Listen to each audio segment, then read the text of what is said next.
They just have a slowing impact this morning, and recovery will probably likely to cut in and cause some problems, so we'll track that for you. But just a heads up, if you're about to leave Pietermaritzburg and go down towards Durban, expect a morning of delays around that Key Ridge area just south of Cliffdale. Might be a little bit of mud and debris on some roads across the West Rand after a major storm last night led to some really severe flooding.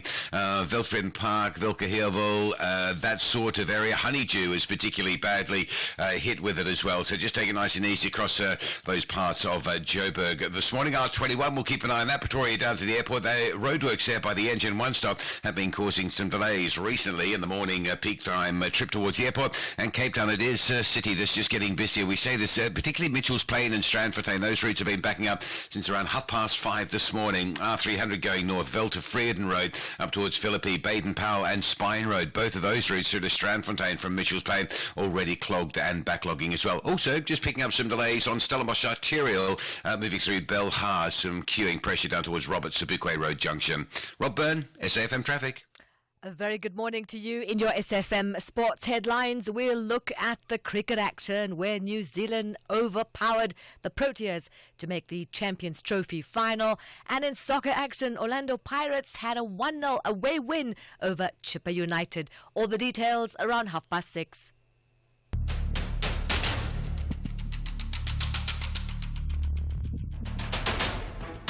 The Morning Brief with Thulasizwe Simelane. Weekdays, Monday to Friday, 6 to 9 a.m.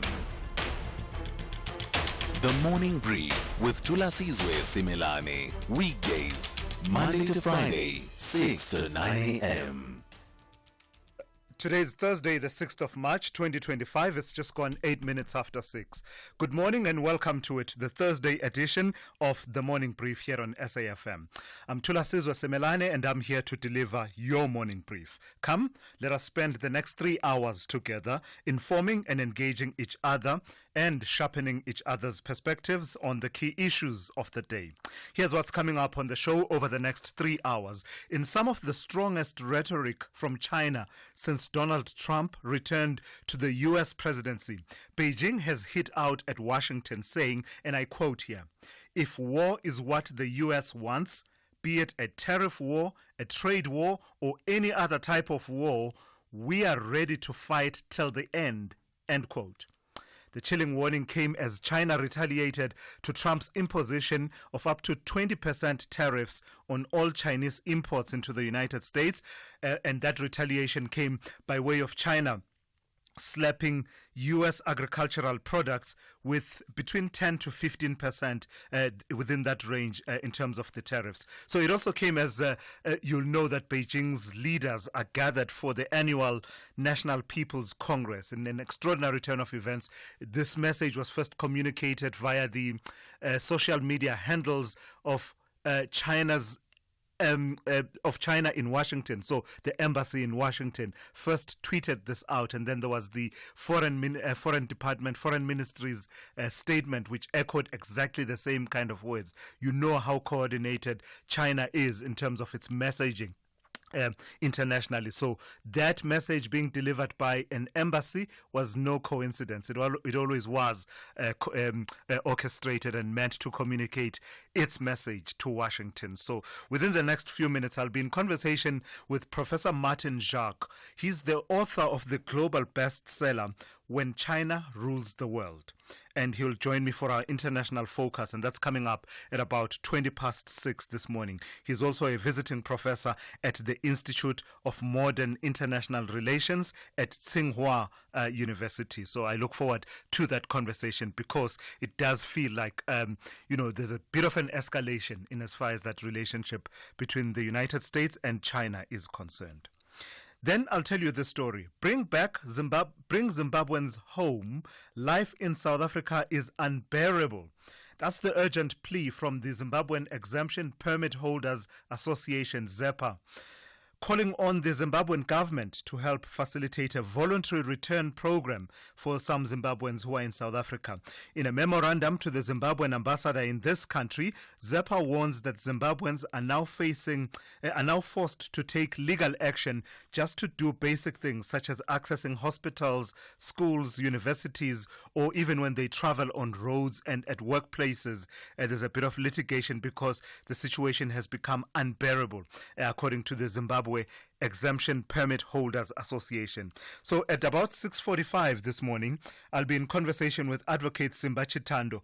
You'll know him very well. He's been at the forefront of representing the ZEP permit holders in this country. The association says it has already launched a repatriation program of its own, but is urging the Zimbabwean government to step in, helping thousands of ZEP holders to secure housing, business opportunities, and a smoother transition back home. So that conversation is coming up at about 6:45. Then I'll tell you this, with a bit of a strong focus on transport matters, so quite a number of takes. One of them is about the Department of Transport saying that it is exploring various yet unnamed interim solutions to sustain the operations of the driver license card production, given the age of the current machine that is in operation. We have only one machine that produces our driver license cards. So, a situation has arisen regarding the replacement of that machine. That situation is the Minister, Barbara Creasy, instructing the department to approach the High Court for a declarator that will clarify and give guidance as to what is supposed to happen with the IDEMIA tender that was awarded for the new driver license machine, which award you'll have heard in the last few days, the Auditor General has found to have been riddled with irregularities, several instances of supply chain prescripts being violated, as well as financial controls not being adhered to. Basically, it was done in a way that is irregular. And the cost, we are told, the budget was at 468 million rand. But guess what? By the time the tendering process, the irregular tendering process was done, we were talking, we were talking 899 million rand, so close on 1 billion, from a budget of 468 million rand. Yeah. So we'll have two takes on that story.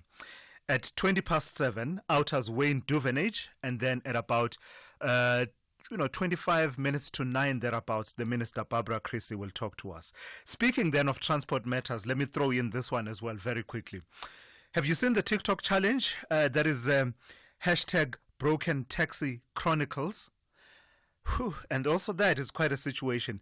The Automobile Association is sounding the alarm over what it says is the dire state of unroadworthy taxis in this country. So if you have seen that TikTok challenge, it's people sharing their experiences of, taxis that should not be on the road, really. Many of them with steering columns that are exposed, the internal workings of those steering columns exposed, doors that are falling off the hinges, additional seating that has been installed in an improper way, tires that are just flat, completely flat, etc., etc. And people are sharing this, and it's accompanied ominously by music that the song says, Sobonane Matunin, Sobonane Matunin. We will see each other, we will meet at the graveyard, at the gravesite.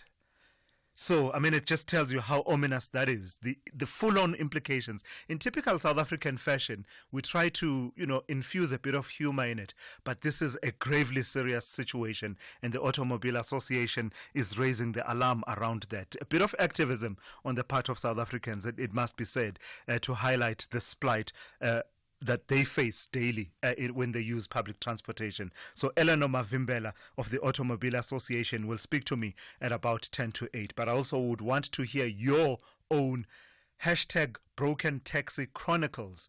Do give me a call. The number to dial is 086 000 2032. Your WhatsApp voice notes on 061 410 4107. Perhaps also advance some possible solutions. How do we navigate out of this situation? Well, we also have all of your regulars locked and loaded for you once again on this Thursday morning. Ondela Mbana with your news updates every half hour. Rob Byrne with your traffic every 15 minutes or so. We have Zaikan watching your sport throughout the morning. Dauleng Lechela has your economics, business and market news covered. Sipho Mantula with your Africa update just before 8 a.m. We are at SAFM Radio on social media, that is X, LinkedIn and Instagram. And on our YouTube channel, we are live on our YouTube channel as well, so you can check us out there. We are SAFM Radio on Facebook. This is SAFM. We are leading the conversations that move us. The first hour of the Thursday edition of the Morning Brief starts now. Hi everyone, I'm Dean McPherson, the Minister of Public Works and Infrastructure. In the State of the Nation reply, I announced that we're releasing 31 state-owned properties for redevelopment that will generate 10 billion rand in investment and create 165,000 new jobs. These public-private partnerships will help us realize our dream to turn South Africa into a construction site. To achieve this, the department in 2025 will be leveraging reforms in infrastructure development through Infrastructure South Africa, release requests for proposals to redevelop our small harbours, which will create tens of thousands of new jobs, as well as reforming the expanded public works program to ensure it becomes a genuine stepping stone to permanent employment. We are accelerating efforts to get more cranes in the sky and more shovels in the ground. Our department is working for you and with you to build a better South Africa for the future. The Golden Boys want to ensure their visitors return to Free State with disappointed faces. But Batabane Bantwa are ready to demonstrate how real warriors win tough battles. This is the Nedbank Cup quarterfinal. Catch Durban City FC and Marumo Gallants FC this Sunday, 9 March at 2:30 p.m. live on SABC1 and at 3 p.m. on SABC radio stations. Also available on SABC Plus. Proudly brought to you by SABC Sport. For the love of the game. The Daily News Diary on SAFM. Ondela, good morning to you. Good morning, Tulas. How are you? I'm good. I've lost track of what your lead story is, but I know one story that's on your bulletin, the weather, the storms that we lived through. And I know because from first-hand experience, I lived through it last night. Hey, man, I was so scared when it started to rain so heavily and thunder and lightning. Hey. Yeah, no, it was terrible. Yeah, it was. So today we're leading with President Ramaphosa's visit to Gauteng this morning. His visit will be focusing on poor infrastructure, job creation and resuscitation of weak municipalities in the province. He will meet with the Gauteng government leadership as part of a series of engagements aimed at enhancing intergovernmental coordination and improvement of service delivery. And ministers and their deputies will accompany Ramaphosa. And speaking of rains, it's been 2 weeks. Madibeng local municipality residents are still trapped. This after torrential rains that have caused flooding in the northwest. The residents say roads have been washed away while schooling has been disrupted. Some say they have even ran out of basic necessities such as food. And the state is expected to continue its cross-examination of alleged underworld boss Nafees Modek in the High Court in Cape Town today. Modek is on trial for the murder of top cop Carl Nikinia. Modek and his 14 co-accused face over 100 charges. This week, payments made to family members of Modek through the books of Empire Investment Cars took center stage during cross-examination. The state alleges that Modek laundered millions through the company books. And the French President Emmanuel Macron has warned that Russia has become a clear threat to Europe. He says quick decisions must be made on defense and security. He says Europe must be prepared for the possibility that the US will not remain on its side and should be ready to defend itself. I'll be back with the news headlines at 6:30. All right, Ondela, thank you for that. You'll be hearing from Ondela Mbana with your news updates every half hour here on the Morning Brief. Thulasizwe Simelane on SAFM. I may not mention as much as I used to, but the view from the 6th floor here at Radio Park continues to amaze me. So the weather yesterday was just, quite really atrocious in parts of Johannesburg. But this morning, the most beautiful sunrise is coming up now with the sun rays, the golden sun rays, just, slowly caressing what is, Johannesburg. If you know Johannesburg, the jungle that it is, the urban jungle that it is, the fog is lifting very nicely. So it's all very beautiful. But you wouldn't say, given the weather that we had yesterday. So let me give you a sense of how your weather will be looking this morning. There's a yellow level 2 warning from the Weather Service. It says severe thunderstorms with heavy downpours, damaging winds, excessive lightning and hail, leading to localized flooding of susceptible roads and settlements, as well as localized damage to infrastructure. Those conditions are expected over Gauteng, extreme east of the northwest, Mpumalanga, Highveld, and the southern parts of Limpopo. The rest of your weather looks like this. Pretoria will be partly cloudy with scattered showers and thunder showers with a minimum of 18 and a maximum of 31. Johannesburg, cloudy with scattered showers and thunder showers, 18 to 30. Mbombela will be cloudy with isolated showers and thunder showers, 18 to 29. Polokwane will be partly cloudy with scattered showers and thunder showers, 18 to 29. Mahikeng will be partly cloudy with isolated showers and thunder showers, 19 to 31. Bloemfontein will be partly cloudy with isolated showers and thunder showers, 18 to 31. Kimberley will be partly cloudy with scattered showers and thunder showers, 20 to 33. Uppington will be partly cloudy and windy with scattered showers and thunder showers, 24 to 37. Cape Town will be cloudy with early morning fog, becoming partly cloudy from the afternoon, 18 to 26. George will be partly cloudy, 18 to 24. Gqeberha, partly cloudy, 20 to 25. East London, partly cloudy, 22 to 29. Durban, partly cloudy, 22 to 30. Richards Bay, partly cloudy, 22 to 34. And finally, Pietermaritzburg will be fine, becoming partly cloudy with isolated showers and thunder showers, 17 to 33. Fizzy drinks and fruit juices can make our children sick. Sugar is dumped into their bodies with every sip, which could lead to obesity, heart disease, and diabetes as they age. We must protect them from drinks high in sugar. Demand a stricter health promotion levy now. Sign the petition on heala.org. That's HEALA.org. The pressure is mounting in the second half of the league. Both SC Freiburg and RB Leipzig refuse to bow. They want to triumph to protect their top half positions. This is the Bundesliga. Football as it's meant to be. Experience the German way of the beautiful game. Sporting Club Freiburg versus RB Leipzig on Saturday, 8 March at 7:30 p.m. Live on SABC Sport on TTT Channel 4. Also available at your fingertips on SABC Plus and SABCSport.com. Proudly brought to you by SABC Sport. For the love of the game. Jazz lovers, the wait is over. Africa's grandest gathering returns on the 25th to the 26th of April at the Cape Town International Convention Center.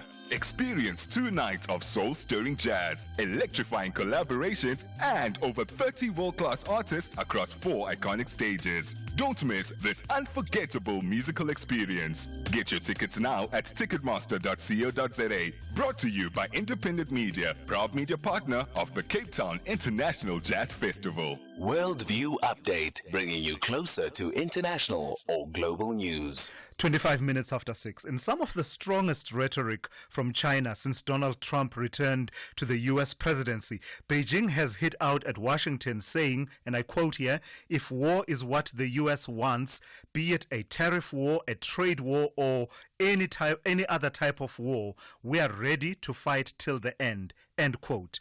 The chilling warning came as China China retaliated to Trump's imposition of up to 20% tariffs on all Chinese imports into the U.S. by slapping U.S. agricultural products with between 10 and 15% tariffs. It also comes as Beijing's leaders are gathered for the annual National People's Congress amid plans to that are set to be tabled in the country's parliament to boost defense spending by 7.2%. I'm joined now by Professor Martin Jacques. He is the author of the global bestseller, When China Rules the World. He's also visiting professor at the Institute of Modern International Relations at Tsinghua University. Good morning to you, Prof. I've got to thank you for your time. It's not insignificant, is it, that the message about China being ready to fight any type of war with the U.S. was delivered by the Chinese embassy through their social media pages, knowing the levels of coordination and message discipline in Beijing. It's no coincidence that it happened this way, is it? Well, I was surprised, actually, when you drew my attention to it, because it is, what shall we say, more determined and aggressive from the Chinese than we've seen so far. But I don't think it's just the same statements come out of Beijing, but I take your point in terms of the coordination and so on. No, this is this shows the determination of the Chinese and the manner in which it is prepared to face off with Trump. It's impossible to ignore the words, to hear them and then ignore them. Any other type of war in that phrase that was used, co-located with, quote-unquote, fight till the end and not be concerned about the specter of either direct or proxy military confrontation. Should we be worried about that prospect? Yes, I think we should. I think that when the relationship between the two great powers in the world, China and the US, deteriorates, then one's always got to be worried about potential military consequences. So far, with Trump 1.0 and Trump 2.0, of course, I think the latter is rather different to the first. They have Trump likes to convey the fact that he is a man of peace and all this kind of thing. And it's true, I think, that he's not a warmonger hitherto, and one hopes that's going to continue in the future. He likes to emphasize that he is a man of peace. But I think that this has got to be considered also in the light of the threats, the territorial threats that the US has been making from Trump in this recent period. I mean, I'm thinking here, of course, of Canada, of Panama, of Greenland, and so on. I mean, there is an implicit territorial threat here. So I think we've got to be concerned about this. Yeah. So on Wednesday, the Chinese Premier Li Qiang, using words that he was quoting here, he's quoted here as saying, quote, "Changes unseen in a century are unfolding across the world at a faster pace." Knowing what you know about China and how it operates and how it approaches some of these matters, both from, a geopolitical, trade, economic tensions, as well as military tensions. With the meeting that's happening at the moment, the National People's Congress, what kind of talk do you believe is going on in Beijing about how China should be readying itself to deal with these changes that it says have been unseen for over a century? Well, the first thing I think we've got to note is that China has learned a lot from Trump 1.0. So it came to this situation much better prepared than it was in 2016. In particular, for example, because of what essentially the step that Trump has made so far against China is tariffs. It is much better prepared to deal with tariffs than it was previously. And the key factor here is that there's been a really significant deterioration in the importance of the American market for Chinese exports over the last few years. I mean, I think the figures now are around about 12%, which is down about 5 or 6% from what it was previously. In other words, the Chinese economy is significantly less dependent on the American market than it was before. That's the first point to make. That they haven't been sitting around doing nothing. On the contrary, they've been really preparing for what might happen. And as you know, the Chinese tend to think long term, and this is a very good example of it. I think the other thing, the other point to make is that I don't think the Chinese won't suddenly be rattled by Trump. Prof, I'm sorry. I'm afraid our line is beginning to let us down. But I think we did get as much as possible out of this conversation, and I've got to thank you for your time this morning. That's Professor Martin Jacques. He's the author of the global bestseller, When China Rules the World. He's also visiting professor at the Institute of Modern International Relations at Tsinghua University. Brings us to 6:32. Let's check in with Ondela Mbana with the latest news headlines. Thank you, Tulas. In the news headlines, the Gauteng government says it hopes President Cyril Ramaphosa's visit to the province will help it to highlight the importance of its 13 key priorities.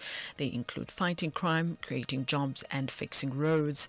The Electoral Commission says it believes that the upcoming public dialogue on electronic voting is an opportunity for South Africans to shape the future of voting in the digital world. The Commission is expected to hold a 3-day seminar in Cape Town next week on the prospect of electronic voting in the country's elections. And the late political activist and author Dr. Khomolemo Mugai's peers have described him as a compassionate person. The body of the founding member of the Socialist Party of Azania was found outside his home in Haranguwa outside Pretoria last night. A full update follows at the top of the hour. SAFM, guiding you through the rush hour traffic. Good morning. A reminder, if you're driving down to Durban, there's a truck that overturned. It's lying on its side, just at Key Ridge, approaching Key Ridge, coming down from sort of Hammersdale, Cliffdale side. It's well off the road. There's no obstruction, but at some point, they're going to get some heavy lifting gear in and recover that. So just maybe a good idea, it's always a good idea, check before you travel, particularly on that section between Cliffdale and Key Ridge. We're used to the big delays going westbound, but just recently we've been seeing some disruption on the Durban-bound track as well. And that recovery at some point today will have an impact on traffic flow. Keep in mind this Sunday as well, Sunday morning, Key Ridge through Hammersdale, full closure of the N3 from 8:45 until about 11 a.m. If you've got to go Durban, Pietermaritzburg on Sunday, do it before 9 o'clock. Do it before sort of 8:30 if you like, or travel after 11 once the road has been reopened. Joburg, the Mike 1 is the standout queue from on Monday through to Empire Road. It's a very busy highway. And Cape Town, saw a report yesterday ranking Cape Town as the 9th most congested city in the world. Number 8 is Los Angeles in California. Number 9, Cape Town. And if you look at traffic flow, you can see that all over Mitchell's Plain, this traffic, down around Strandfontein, this traffic. Big queues this morning, very heavy. Trying to avoid this one. Stellenbosch Arterial from Delft through Belhar. It's about a 20-minute queue of traffic moving slowly towards the Robert Sobukwe Junction. Rob Byrne, SAFM Traffic. This is SAFM Sport with Zai Khan. Hey Zai, good morning to you. I wish you didn't lead with the story, but here you are leading with it. Yeah, look. I usually don't like to say this either, but you were right. No. I mean... Don't say that. I wish I wasn't. Okay, we'll just say they ran out of oxygen at high altitude. Sounds more like palatable. what happened. Yeah. Oh my goodness. Let's go to the story. Proteas, they've fallen short on the big stage, knocked out of the Champions Trophy. They had a 50-run defeat to New Zealand in the semi-final yesterday. They were chasing 363 runs. South Africa's top order, they showed some promise, by the way. Themba Bavuma scoring 56 and Rassie van der Dussen adding 69. But the wickets kept falling. An unbeaten 100 from David Miller, not enough, as the Proteas finished on 312 for 9. Earlier, the Black Caps, they piled on the runs, and thanks to centuries from Rachin Ravindra and Kane Williamson. So, despite a few late wickets from Lungi Ngidi and Kagiso Rabada, SA's bowling attack struggled to contain the Kiwis. Now it's New Zealand who'll face India in the final on Sunday. But let's hear from Proteas coach Rob Walter. Could have handled the last 10 overs a little bit better. They got away from us a little bit. There was a period sort of in the middle of the innings where Kane and Rachin started to sort of up the rate a bit. And we missed a few opportunities there where we could have slowed things down. And then obviously the partnership that got broken when we were batting, we were just starting to get going, and that partnership got broken and really slowed us down in the middle. And obviously we saw Dave play unbelievably well in the end to get 100, and then you lose by 50, and you're just one partnership away from doing something special. Soccer action, Orlando Pirates secured a 1-0 away win over Chippa United at the Nelson Mandela Bay Stadium in Gqeberha. And, there's also the match between the log leaders Mamelodi Sundowns and Golden Arrows sharing the spoils in a 1-1 draw at Mpumalanga Stadium. And at the King Zueletini Stadium, Richards Bay, they recorded a 2-1 win against Sekakuna in their Betway Premiership encounter.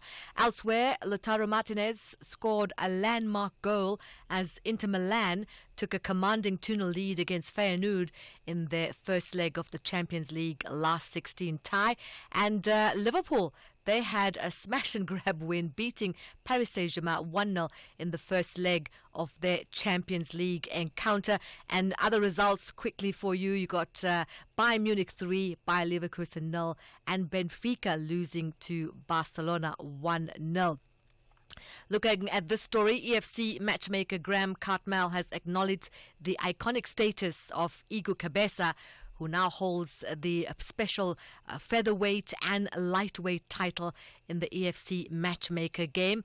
But right now, with Cabeza injured, they have to look at a new battle. His organized protege, Rudy Ruetz, will battle with Ken Sekeletu. Cartmel admits that Cabeza's absence has presented EFC with a conundrum. Let's listen now to EFC matchmaker Graham Cartmel. Make no mistake, this fight is actually about Rudy. It's his time now. It's his time to shine. It's his time to be champion.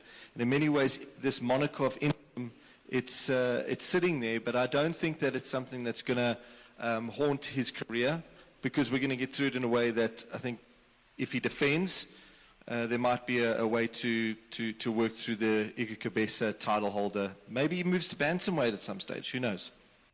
And finally, tennis. Telen Griekspoor of Netherlands defeated Serbia's Mirmin Kecmanovic 6-7, 6-4, 6-3 in the first round at Indian Wells. Griekspoor will next face the number 1 seed Alexander Zverev for a place in the round of 32. More sport, we'll serve it to you. Top of the hour, I'm Zai Khan.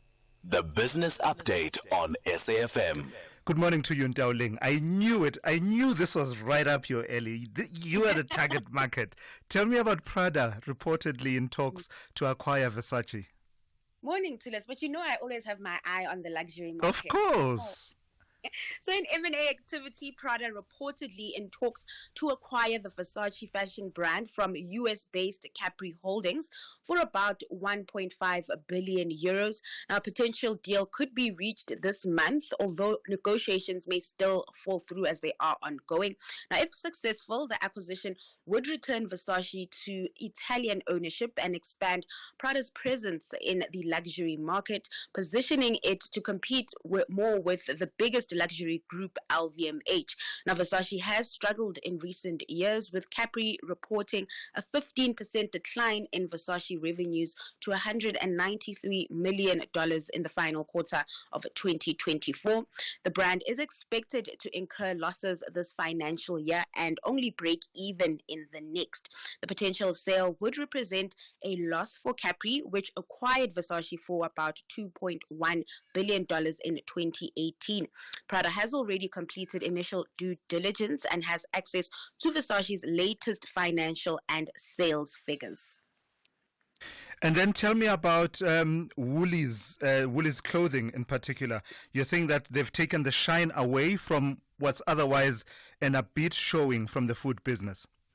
That's right, Tulas. And Woolies has really been struggling to get things right in its apparel business for years now. This led to a 25% fall in earnings. During the interim period, the clothing businesses in South Africa and Australia underperformed, taking the shine away from the food business. Now, Woolies' food business delivered strong growth, with turnover and concession sales increasing by 11.4% and 7.3% on a comparable store basis.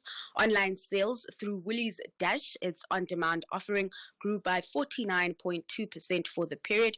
Meanwhile, in Australia, the Country Road Group is undergoing a restructuring process to reconfigure its operating model and reset its structural economics. There have been so many restructuring efforts in Australia, and sometimes I wonder why they don't just drop it. But hey, I'm just a reporter. I do analysis. The group says the apparel trading environment in Australia and New Zealand remains constrained, characterized by reduced footfall and spend. The intense promotional activity. Sales on that front declined 6.2% for the period and by 7.8% on a comparable store basis. Now, despite the struggles, the company's CEO, Roy Bagatini, expressed confidence in the group's ability to deliver high returns, citing a clear plan to invest in its value chain and improve its operating model. But the group warned that recent U.S. positions on global trade relations have elevated the forecast risk regarding the macro outlook for the current year, particularly in South Africa. So it remains cautiously optimistic. All right, Dowling, please give us our first roundup of market activity for the morning. So markets rebounding, with U.S. stocks making a comeback overnight. That sell-off, initially induced by President Donald Trump's tariffs, seems to be running out of steam. With that, the tech-heavy Nasdaq closed 1.4% higher in yesterday's trading session. Back at home, the JSE also making a turnaround, trading in the green. The all-share gaining 1%, fueled by gains from the Resources 10 complex, up 3.3%.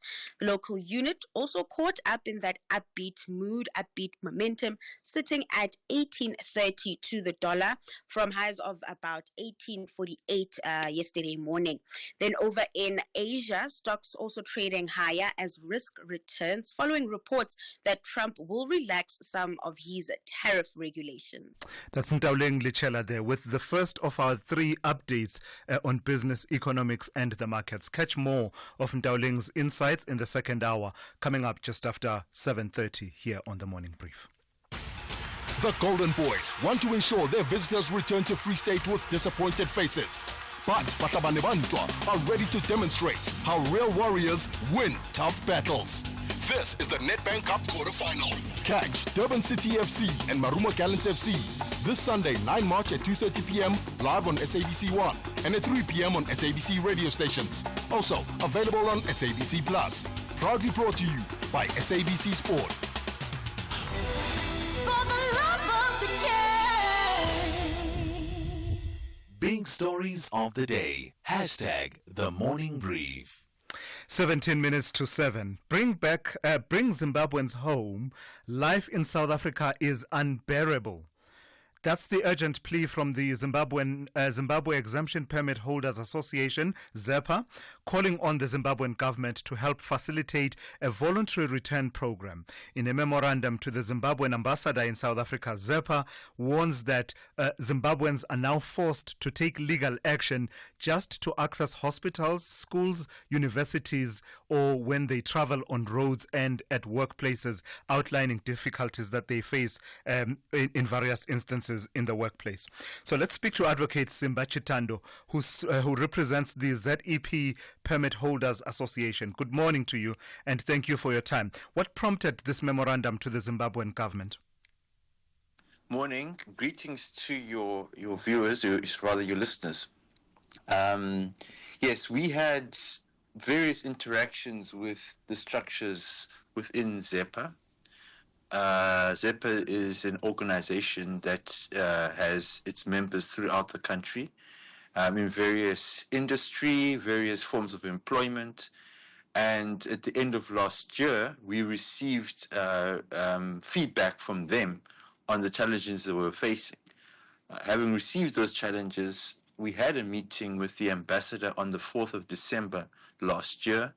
We raised some of the issues, and in our view, the position of ZEPA is twofold. First, in light of the challenges, we would like a voluntary program to return Zimbabweans back to Zimbabwe to avoid the hardships that they're facing here in South Africa. The second is to continue the legal action that we have taken to protect those that are still in the country and have chosen to remain in the country. Yeah. Those positions. So to answer your question, in short, the complaints we received from members is what prompted us to make that plea. So what you did in your memorandum is to sum up what I believe would have been quite a great many varied complaints that you received. And I'm interested in a few excerpts from your memo.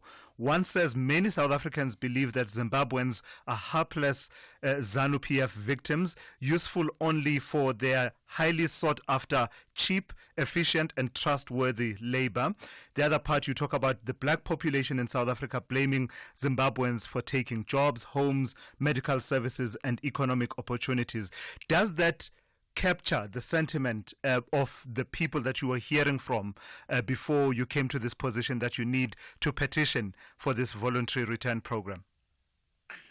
Okay, which is very important that I clarify that the views that we've received don't necessarily speak for everyone, but those are some of the complaints and those are some of the views that we have received. There are people that do believe, and this is in the public discourse, it's not news to anybody, that that's the cause of Zimbabweans in the country. You know, the hardships that Zimbabwe's facing back home is the reason why they've come here. That's what some believe.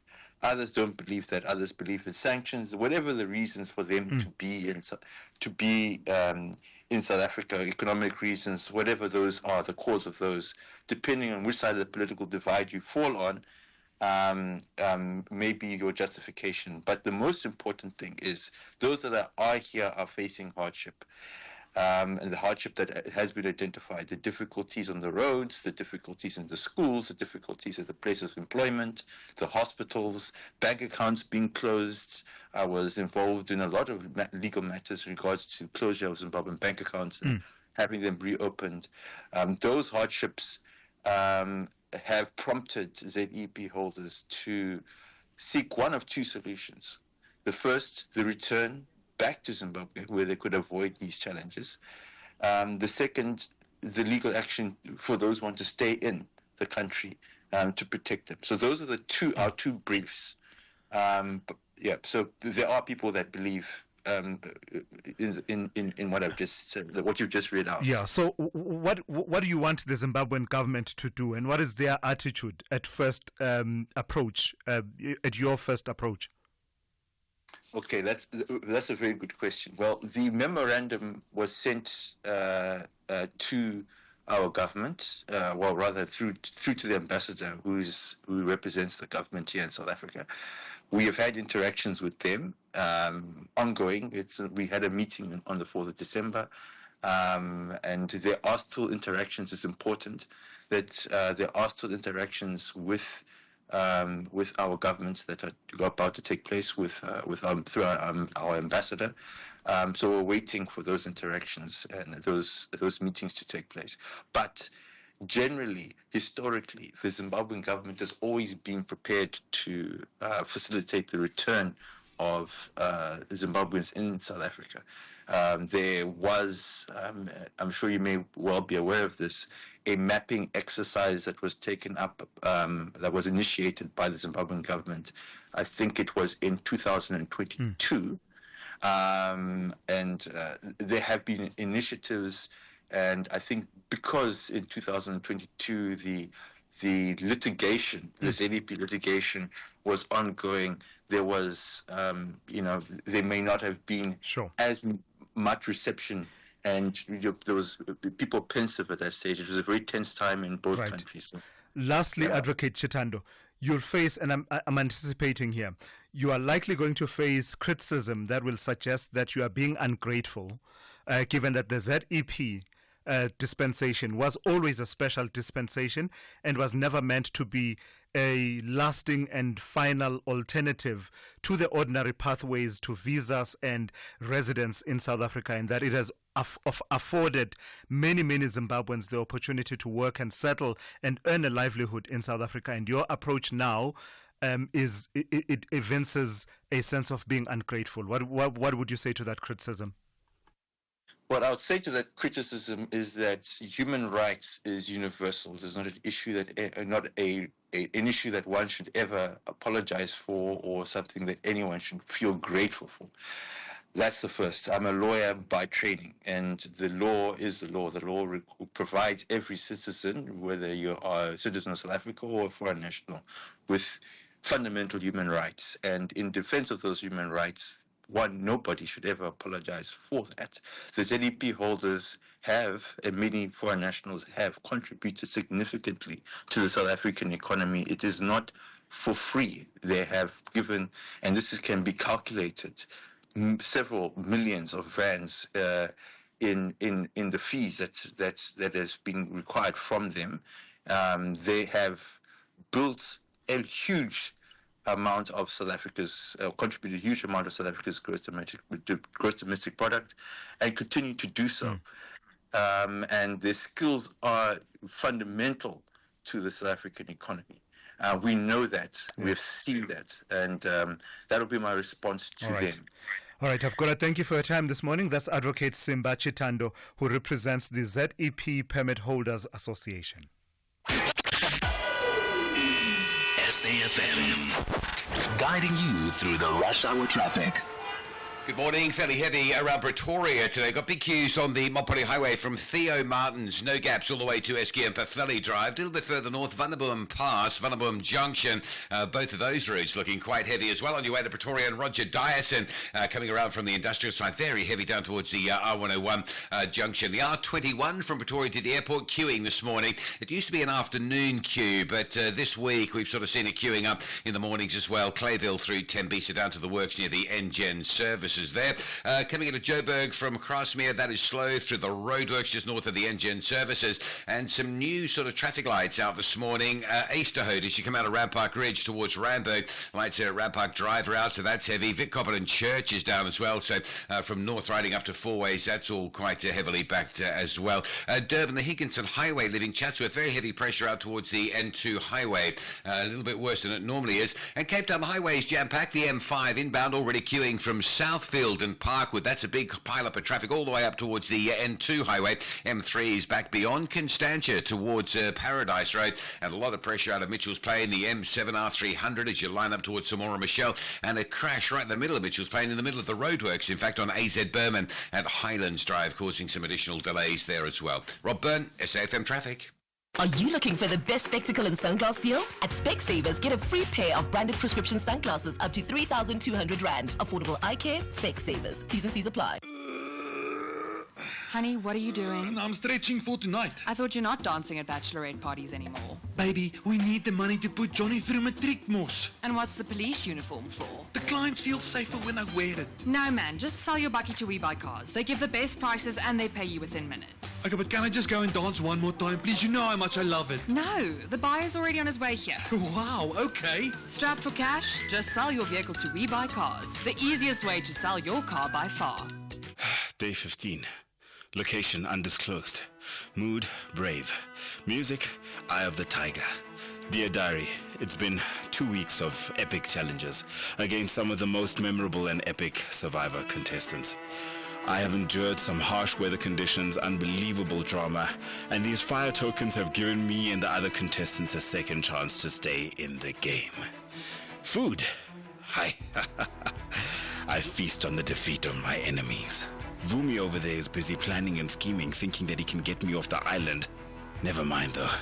I will win this and take home $2 million. We're gonna be rich, Papa. Rich Goopy Wanaponani, are you doing that thing again? Come and get your dinner, Mr. Fake Diary Sessions. We're now on Survivor. Oh, the world will fall. Catch Survivor Season 40, Winners at War, Thursdays at 6 p.m. Starts 27 February on S3. Open now. This is Thulasizwe Simelane on the Morning Brief. The Johannesburg Metro Police Department has launched internal investigations into officers accused of soliciting bribes from the public using e-wallet and cash send payments to untraceable so-called ghost cell phone numbers. This follows a surge of complaints against corrupt officers. The newly appointed JMPD chief, Patrick Jaka, has issued a strong warning declaring that corruption within the department will not be tolerated. He joins me now to take that conversation forward. How big of a problem is this, Mr. Jaka? It sounds to me like a new modus operandi that is unfortunately taking advantage of the advances in payments technologies, replacing the notorious banknote in palm cold drink that we used to talk about. Good morning, sir, and to your listeners. And as JMPD, this new phenomenon, it's worrying us, and it is a serious problem, and it has a negative impact to the department's image and the city's image as a whole. So that is why we feel that because of the complaints we received, and some we responded where the officers have been traced, and they are facing disciplinary actions. Some have already been moved from uniform. They are now working as civilians in their offices in a different capacity. So we take this very seriously, and our problem is that our motorists on the road, they expect to be protected by Metro Police officers, not to be abused through this system that these guys are using, because for us to work properly, to gain trust from communities, it's very important that we ensure that such things are always not tolerated within our ranks. Does removing someone from a uniformed position to a non-uniformed position within the organization, where they retain their work security, does that amount to taking this phenomenon seriously as far as you are concerned? Firstly, that there are procedures that need to be followed. In this case, we are investigating to ensure that is it true that what happened. Remember, it's all about money that was deposited in a fake cell number, which does not belong even to the officer, but the officer is going to benefit. So it needs intensive investigation, where our internal affairs is busy. As I said, few of the members have been traced, and some have already been moved. And as the procedures go and the disciplinary hearings will go on, it will lead to serious repercussions for the members. So I see those ones that you're saying have been moved to non-uniformed positions. It's where they're still pending investigations. But just tell me how many, when you say few members have already been traced, allegedly involved in this kind of conduct, how many officers are we talking? Sir, we have received almost 8 complaints that members are facing this disciplinary procedures. There was one that came out on video where our lady officer was soliciting bribes through from a motorist, and she eventually spoke about this thing of e-wallet, and only to find that when the complaint came, when we traced, we find that the officer really did what he has done, because it's on video as well, and that officer was immediately moved into, and then the procedures are still on for now. When you say was immediately moved in what way? The procedures are still underway but not yet dismissed? Yes, not yet. As I said, that the procedures must be followed, because you can't just suspend. You follow up, you do investigation step by step, and then immediately when it goes further, then it will go to that where evidence, when it can be presented in the hearing, and then some might face even dismissal. All right. Let's leave it there. Thank you for your time this morning. That's Patrick Jaka. He's the newly appointed Johannesburg Metro Police Department Chief. And that brings us to 7 a.m. Let's check in with Ondela Mbana with the latest news.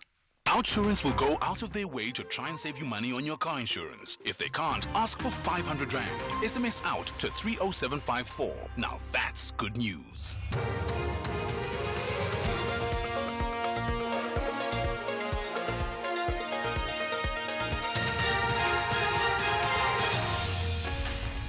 Thank you, Tulas. Top stories at 7. President Ramaphosa undertakes oversight visit to Gauteng and Trump ends intelligence sharing with Ukraine. For SAFM News, I am Ondelambana and a very good morning.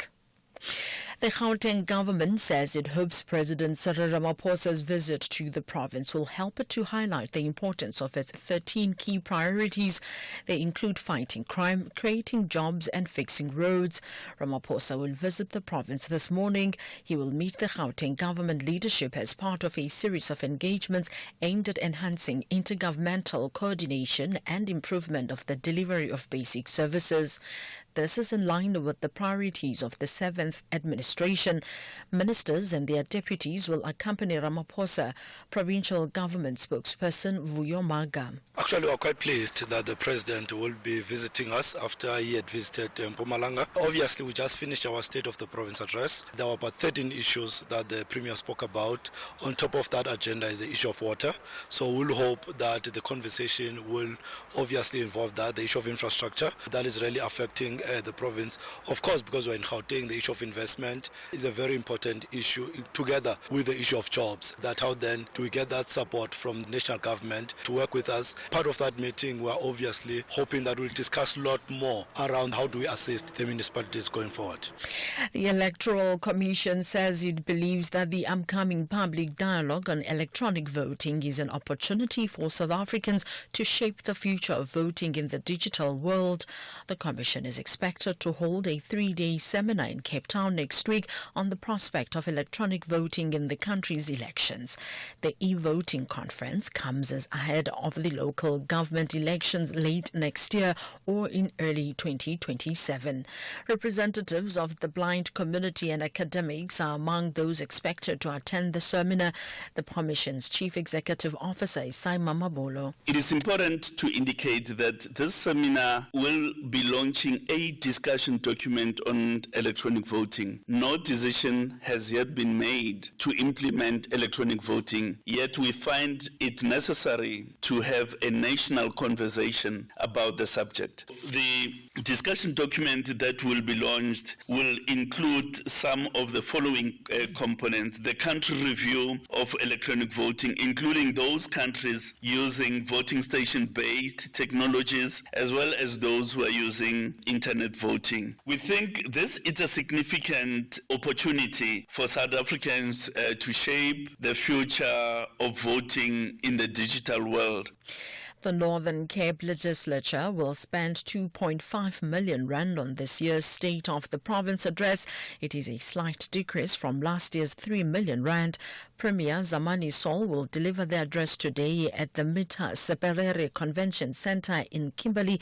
Political analyst Professor Sethulasizwe Simelane says the challenges that residents of the province are facing need urgent intervention. I foresee a situation where the focus will perhaps definitely be on how you will revive municipalities, but it will, at the end of the day, almost seems like it's the same speech all over without any new tangible issues being raised. People should definitely look forward to the speech, State of the Province address, because that gives you an idea as to what will be the focus of the provincial government of the Northern Cape going forward this year.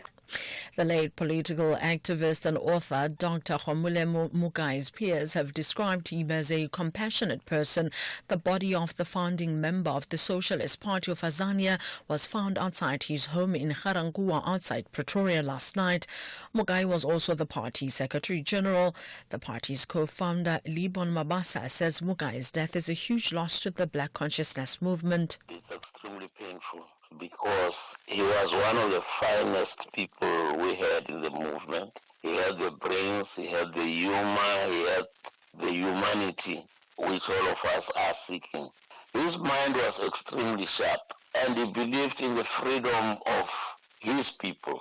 He was able to build and work with comrades, not only in the Black Consciousness movement, but even outside the Black Consciousness movement. It's Homolimo who wrote the first book, I think, about McBride. That says to you, he was a real tower. The word tower was not misplaced on him. The U.S. has confirmed that it has stopped sharing intelligence with Ukraine. It has also suspended military aid to that country. The loss of U.S. intelligence will make it harder for Ukraine to strike Russian targets or defend its cities. The BBC's Tom Bateman reports. Congress passed a $60 billion weapons package. Now Democrats are questioning the legality of suspending it. Republicans have always been more divided on support for Ukraine. Many of Mr. Trump's Republicans see his hard line as a way of leveraging Europe to better defend itself. That view reflects the public messaging from the White House, which has yet to set out explicit concessions that it expects of Moscow as part of any truce with Ukraine. Recapping the top story, the Gauteng government says it hopes President Cyril Ramaphosa's visit to the province will help it to highlight the importance of its 13 key priorities. They include fighting crime, creating jobs and fixing roads. I am Mondelambana for SAFM News, headlines at 7:30. Those were the top stories for this hour. Don't miss out on a possible car insurance saving. SMS out to 30754 for a quote. Outsurance, where you always get something out. R5 can't buy you a pie and cold drink anymore, but Outsurance is still committed to saving you big bucks on your car insurance. Get a quote, and if Outsurance can't beat your car insurance premium, ask them for R500 cash and make that 1,500 Rand cash if you've been claim-free and with the same insurer for 3 years. Get monthly savings on your car insurance or cash in your pocket. SMS out to 30754. That's out to 30754. With Outsurance, you always get something out. A licensed insurer and FSP, T's and C's online. SAFM, guiding you through the rush hour traffic. Extra delays this morning across northern and western parts of Joburg, sort of in the middle, if you like, sort of Honeydew and Rampark Ridge area. Got a lot of traffic lights down this morning. Some big flooding there yesterday, so not surprising. Lights out all over Bayers Nordia, coming through from Honeydew through Rampark Ridge towards the Fairland area. Also Rampark Drive and Easterhout coming out of Rampark Ridge on your way to Randburg's very slow. And Vic Coppola Church up in the Johannesburg North area down, so north riding through the four ways, some extra pressure there as well this morning. William Mandela and Sloane, those lights are still off, so look forward to some heavy pressure over the next couple of hours on the N1 highway, both ways approaching the William Mandela off-ramp. R21 roadworks between Clayville and Tembisa to concern yourself about if you're heading down to the airport. Make sure you get an extra 15 to 20 minutes to get through that. Coming out of Chatsworth in Durban, some heavy pressure this morning from Bayview, sort of West Cliff Central Chatsworth area, all the way down through Mabeni, down towards the N2 highway. And Cape Town, the problem on the Stellenbosch Arterial Road from Delft through Belhar is a broken down vehicle just by that busy 35th Avenue Robert Sobukwe junction, so some extra pressure there. And the M5 is very heavy. It's a route getting busier by the week this morning. Queues from Southfield Parkwood all the way up towards the N2 highway exit. Rob Byrne, SAFM Traffic. A very good morning to you in your SFM sports headlines. It's the soccer action in the Betway Premiership. Orlando Pirates, a narrow away win over Chipper United. And we have cricket, the Proteas falling short on the big stage. They're knocked out of the Champions Trophy. Details around 7:30.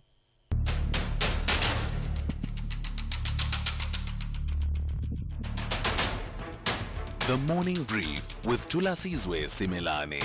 Weekdays, Monday to Friday, 6 to 9 a.m. The Morning Brief with Thulasizwe Simelane. Weekdays, Monday to Friday, 6 to 9 a.m. 9 minutes after 7 on this Thursday. It's good to be in your company. We're into the second hour of the Morning Brief here on SAFM. I'm Thulasizwe Simelane. Here's what's coming up over this hour. We'll start talking politics. So we'll be talking to Amos Masondo, who is the ANC Provincial Task Team convener will be talking about the plans that the task team has outlined that they are hoping will yield results and improve the electoral fortunes of the ANC. Part of those plans include just going back to basics and dealing with the basic unit of the ANC, that is the branch. So Amos Masondo on standby to talk to me over the next few minutes about those interventions that they are undertaking. And then we'll give you the first take of that story that I highlighted at the start of the show. It has to do with this contract for the machine that produces our credit card style driver's licenses. There was this tender, IDEMIA, it was awarded to last year, and now the Minister of Transport, Barbara Creasy, has asked her department to take that matter to court and ask for a declaratory order that will clarify what must now happen after the Auditor General found several instances of breaches of basic tenets of the supply chain and procurement procedures, as well as, a lack of financial controls, really. We're talking about a contract here that we are told was budgeted at 468 million rand, and according to reports, in the end, the cost came up to as high as 899 million rand. So Wayne Duvenage will be talking to me from Outer. They've been central to the exposure of this particular contract. In Ondela's bulletin, she mentions the visit by President Cyril Ramaphosa to Gauteng and various engagements with leaders. Do yourself a favor, if you can, catch the Sowetan today. They've got this powerful, editorial that they've put on the front page that says, "Fix our cities, Mr. President." And basically there they've got this nice graphic of the city of Joburg, but, it's darkened with dark storm clouds above it and the president looming over that particular, the city of Joburg, that landscape of the city of Joburg. It's a really critical conversation, really, really critical. The deterioration of Johannesburg is just alarming, and you will know exactly what I'm talking about if you live in the city. Weigh in on this and other stories. The number to dial is 086 000 2032. Your WhatsApp voice notes on 061 410 4107. This is SAFM. We are leading the conversations that move us. The second hour of the Thursday edition of the Morning Brief starts now. Hey neighbor, what happened to you last night? We were vibing, watching the game, and then our team scored, and the next thing you were gone. Askies, I missed the goal. Just before our team scored, Eskom came and then our electricity was disconnected. Yo, so much drama. What happened? We got a fine for buying electricity tokens from an illegal vendor. And then your fancy orange jumpsuit? Oh, just in case I get arrested for not paying the fine, Pela. Ungathatha chance. Buy your electricity legally. Stop buying electricity from illegal vendors and tampering with electricity meters. Thulasizwe Simelane on the Morning Brief. Weekdays, Monday to Friday, 6 to 9 a.m. So let's start with politics in this hour. The ANC in Gauteng is on a mission to rebuild. After losing its majority in the 2024 general elections, the party is moving quickly to revive its structures. The newly appointed provincial task team held its first meeting this week, setting out a short-term action plan to strengthen branches. I'm joined now by the ANC provincial task team convener, Amos Masondo. Good morning to you and thank you for your time. Why do you deem the auditing and strengthening of branches to be task number one? Is it based on your reading that that's where the costly weaknesses were that led to the poor performance in the elections last year? Allow me just to start off by extending my greetings to you and the viewers. And having said that, to just emphasize that a collective, a team has been put in place, and we see it as an honor and a privilege to serve. Now, the question that we are raising about branches really speaks to the need for a strong organization. Over the years, the ANC has done tremendous amount of work to mobilize and organize our people. And at the core of that is the building of strong, sustainable branches and branch membership, and the quality of cadres who are able and capable of addressing the challenges and the issues that they need to address. So when we seek to build and foster unity of the organization, as Mandela said, President Mandela said, unity is the foundation stone upon which the ANC is built. So building the structures and building a strong organization is something that we think is very, very important. Why not start with the battle for the hearts and minds of the people of Gauteng that the ANC in this province appears to be losing? The ANC has always won elections, as you know, Mr. Masondo, off the back of people voting for it, even though many of them would not be card-carrying members. And it seems to many that's where you are losing the battle. Why not start there? Why be inward-looking as opposed to starting with that battle for the hearts and minds? The people are at the center of everything. It's the people all the time. The workers, the poor in general. It has been and remains the focus of the work that we do in the we see branches, we see ANC structures as a tool, an instrument that is critical if we were to mobilize our people to the fullest. What this means also is that the kind of a branch member that we have must be able to understand the environment in which they operate. To us, the lived experience of the people is critical and very fundamental in the work that we do. So let me just ask you and give you an example, Mr. Masondo, something that you will relate with that I believe and many would believe has been a factor in the disaffection that some voters have felt towards the ANC.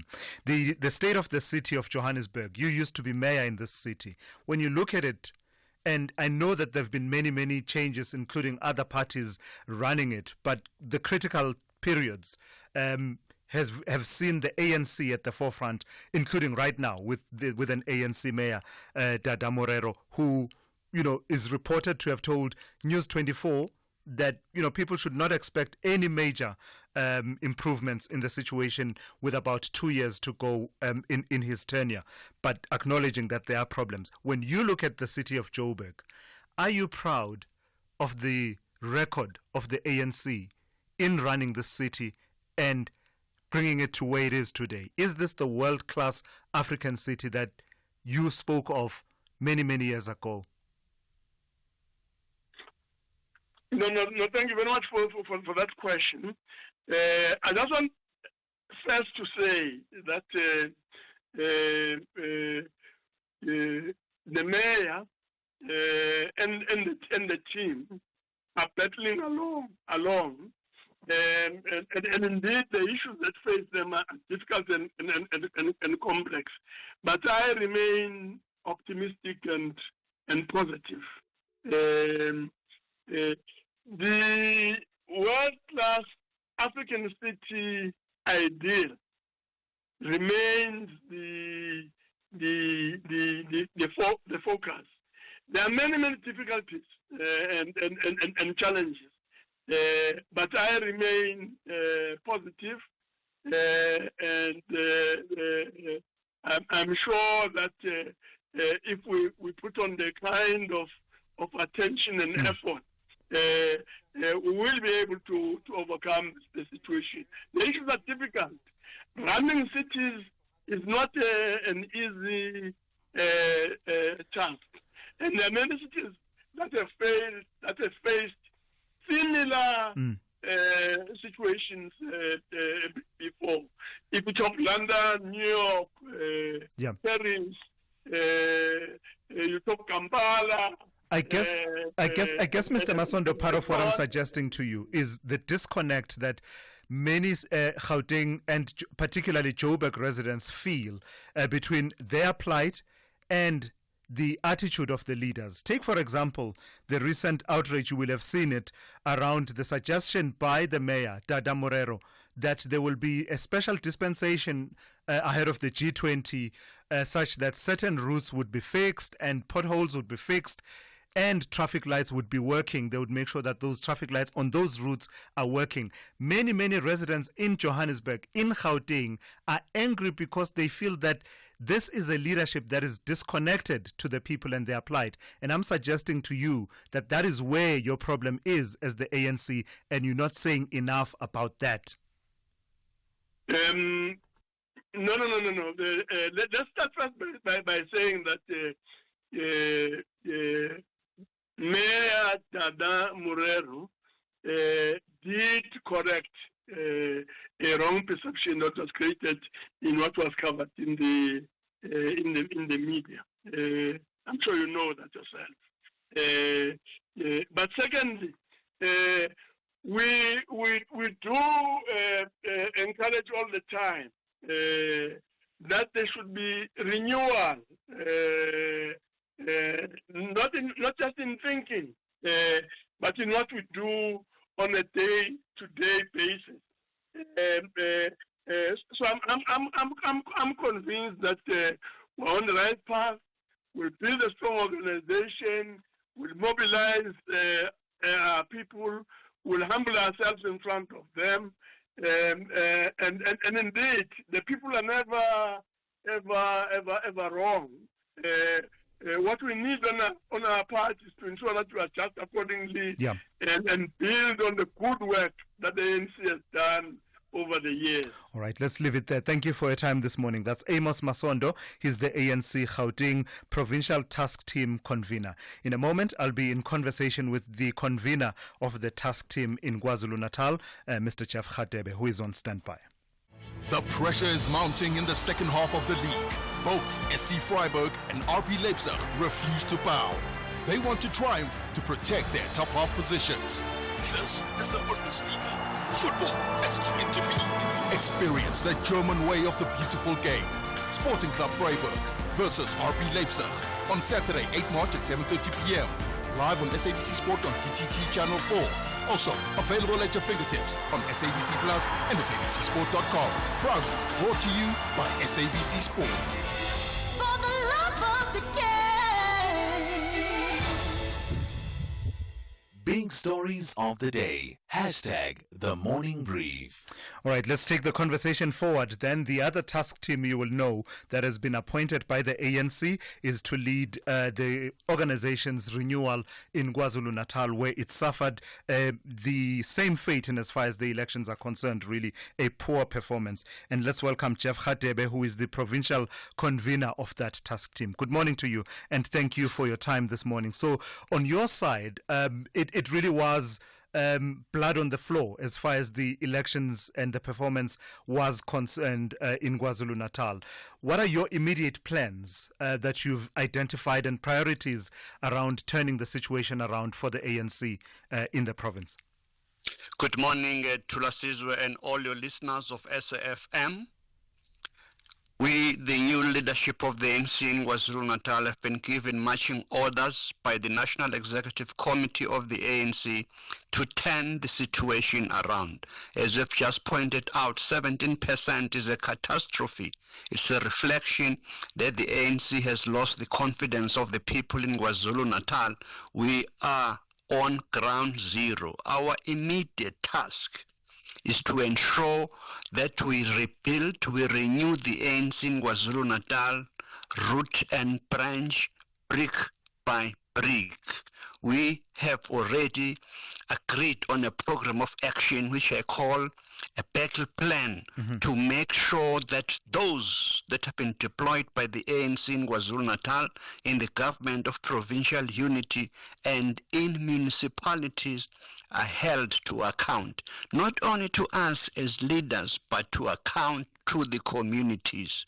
We are setting up a strict monitoring mechanism with proper metrics to ensure that there is proper evaluation and monitoring those that have been deployed by the ANC.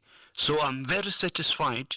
We had a first meeting on Monday where the marching orders were given by us as this new leadership to ensure that we leave no stone unturned to get delivery of services to our people. So, if you look at KwaZulu-Natal right now, about 40 of the 54 municipalities have been described by National Treasury as facing serious financial problems, and 7.5 billion rand remains unspent on the financial year 2023-2024, and 2.6 billion rand of capital works have not been spent. That's the indictment on those that were put into government. So it's interesting that in this conversation, at least, your approach seems to foreground government performance as a factor in the poor performance of the ANC. How exactly do you plan to hold those that serve in government on your behalf to account? What does that strict monitoring entail? It means there are no holy cows. Each and every one of our MECs of education, of health, of transport, our mayors, various councillors who have been deployed, they have to account. In the next week or so, we'll be calling on all those who are councillors into a special meeting where we're going to be ensuring that all the activities they are doing and the performance will be appraised. We are action-oriented. As they say, words speak louder, action speaks louder than words. We were appointed last week on Tuesday. Within 1 week, we stopped to its track the 4-month crippling strike in Nkonyeni municipality in the South Coast. So it means that we are action-oriented. How much support do you believe you will enjoy within the structures as you trickle down from provincial task team to the regions to the branches? I suggest to you that you're going to face an uphill battle in some regions where there's been this sense of dissatisfaction and sort of disgruntlement with the step that was then taken to disband the elected provincial executive committee. And in fact, what resistance, Thulasizwe? Some say even within the... What resistance when we have 17%? What resistance? Those who join the ANC, they join voluntarily with no expectation to financial and material gain. Yes. So we want cadres of the ANC who are dedicated of serving the people of KwaZulu-Natal, like we used to do. In the history of the ANC in KwaZulu-Natal from 1994 during difficult times, we got 31%. We even rose to more than 62% in KwaZulu-Natal, ensuring that the ANC, a people's organization of Tambo, of Mandela, of Lutuli, is at the forefront of development and prosperity of our people. So we want those committed cadres back to the ANC. And as I've said, since we took office, we have been supported fully. Are you worried about the perception that this kind of intervention, of this reconfiguration, has been divisive? Some reading it as a way to push certain leaders in the province to the back burner. Who are these leaders? Well, when we're the name of the provincial zero. Secretary, for example. So we are starting from a new slate. Yeah. We bring new perspective here. We have seasoned cadres of the organization. Look at our coordinator, Mike Mbuakulu, a seasoned leader of COSATU, of NUMSA, having worked in KwaZulu-Natal. I myself am born and bred in KwaZulu-Natal. Yeah. For many years, I was a leader of the ANC in Southern Natal. I've been in government for 25 years of continuous, uninterrupted service. There's no one who can tell me in 2025 that you can do what is right for our people, delivering basic services that have been properly appropriated by our parliamentarians in Parliament. So are you saying, just as a parting shot, are you saying that, you don't have the luxury to be having these issues about pushback and resistance and the likes, because not the at all. I that you told face them is on Monday. Yeah. I told them on Monday that corruption, those who are corrupt, they have no space in this new collective. Those who are responsible for factions, it comes to an end. The constitution, the decisions of the ANC must be implemented. The manifesto commitment that we made last year to our people must be implemented. Those that are not prepared to do this work, they must step aside. All right. Or we'll push them. All right, gotcha. Thank you. Thank you for your time this morning. That's Jeff Khatebe. He's the provincial convener of the provincial task team of the ANC in KwaZulu-Natal. Let's check in now with Ondela Mbana with the latest news headlines.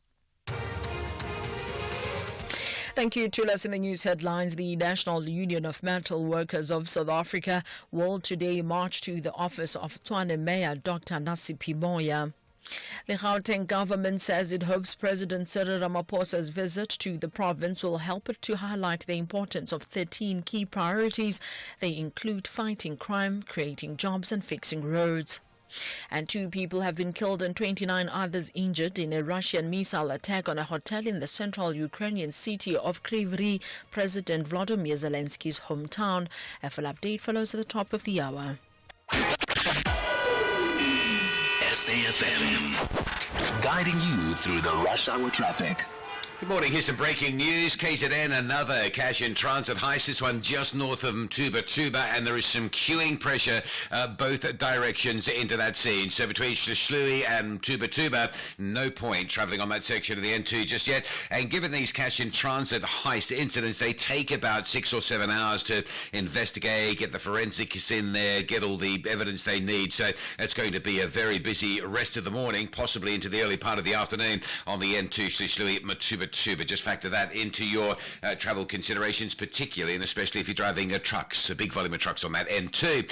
Over into Gauteng this morning, the N3 fairly busy between Germiston and Modderfontein Road. That's very quickly just becoming a sort of new normal as you backlog out of Germiston through Edenvale. Lights are still down when you're Mandela and Sloane, so coming off the N1 highway for the next hour or so, going to be heavy. R21 towards the airport, heavy there as well. Clayville into the roadworks down by the Tembisa engine one-stop services. Durban, Chatsworth, exit Higginson Highway towards the N2, very busy. M7, talking of new normal, Hunt-Stepman Highway up towards St John's Avenue Bridge going into Pinetown. You just sit in very heavy traffic. It has been like that daily for a long time now. Cape Town, Baden-Powell stays busy between Mitchell's Plain and Coastal Park, and the breakdown on Stellenbosch Arterial, which caused that big delay through Delft this morning into Belhar towards Robert Sobukwe, has been cleared. Rob Byrne, SAFM Traffic. This is SAFM Sport with Zai Khan. Good morning to you once again, Zai. So Orlando Pirates had the opportunity to close the gap on Mamelodi Sundowns, and they did, but it remains a massive gap. Oh, yeah, I don't know. Well, Pirates, they've returned winning ways, but is it a little too late? We'll have to see, because the table is getting closer. They've got 4 games in hand, though, I have to say, Pirates. But let's find out how their opponents also did.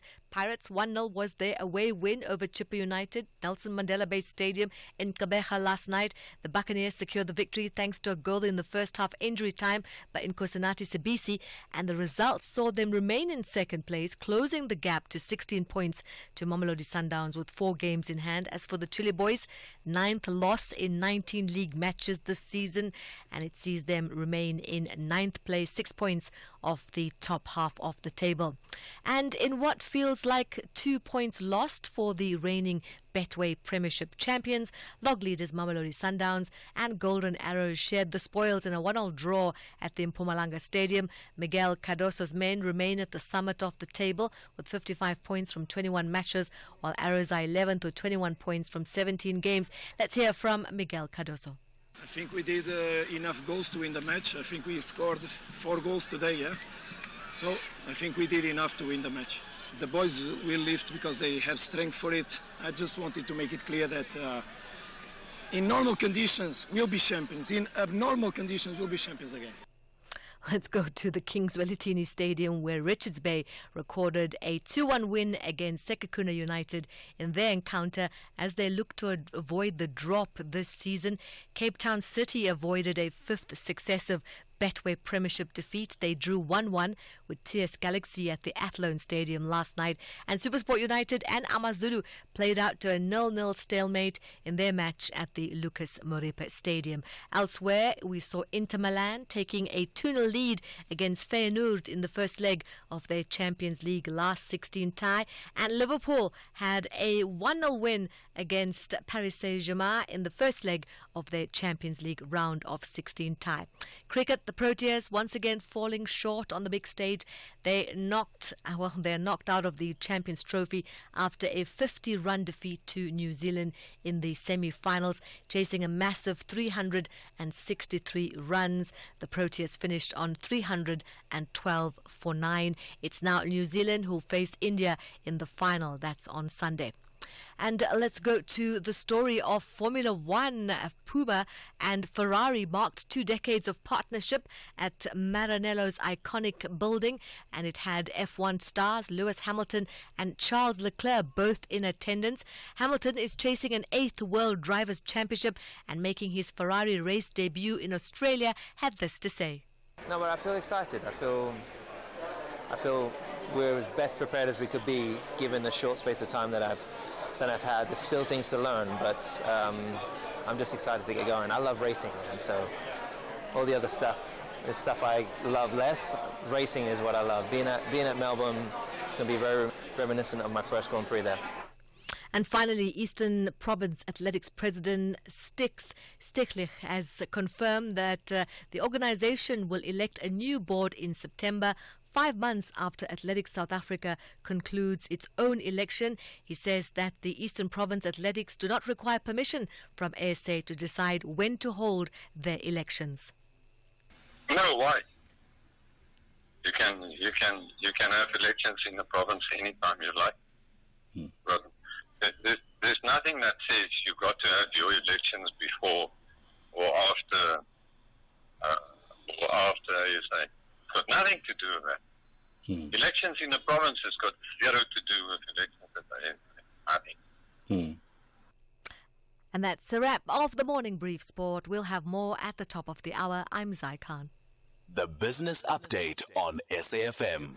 Good morning to you once again in Dowling. They call themselves People with a Taste for Life, and Spur is hoping that more people will acquire that taste. Tell me about them eyeing 60 new restaurants. They're really ambitious about their expansion plans, Thulas, aiming to open 47 new restaurants in South Africa and 13 internationally in their 2025 financial year.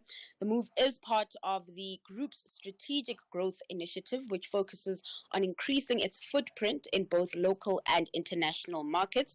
And the expansion plan follows a successful 6 months period, which saw the group's revenue increase by 13.8% to 2 billion rands, while earnings jumped 11.8%.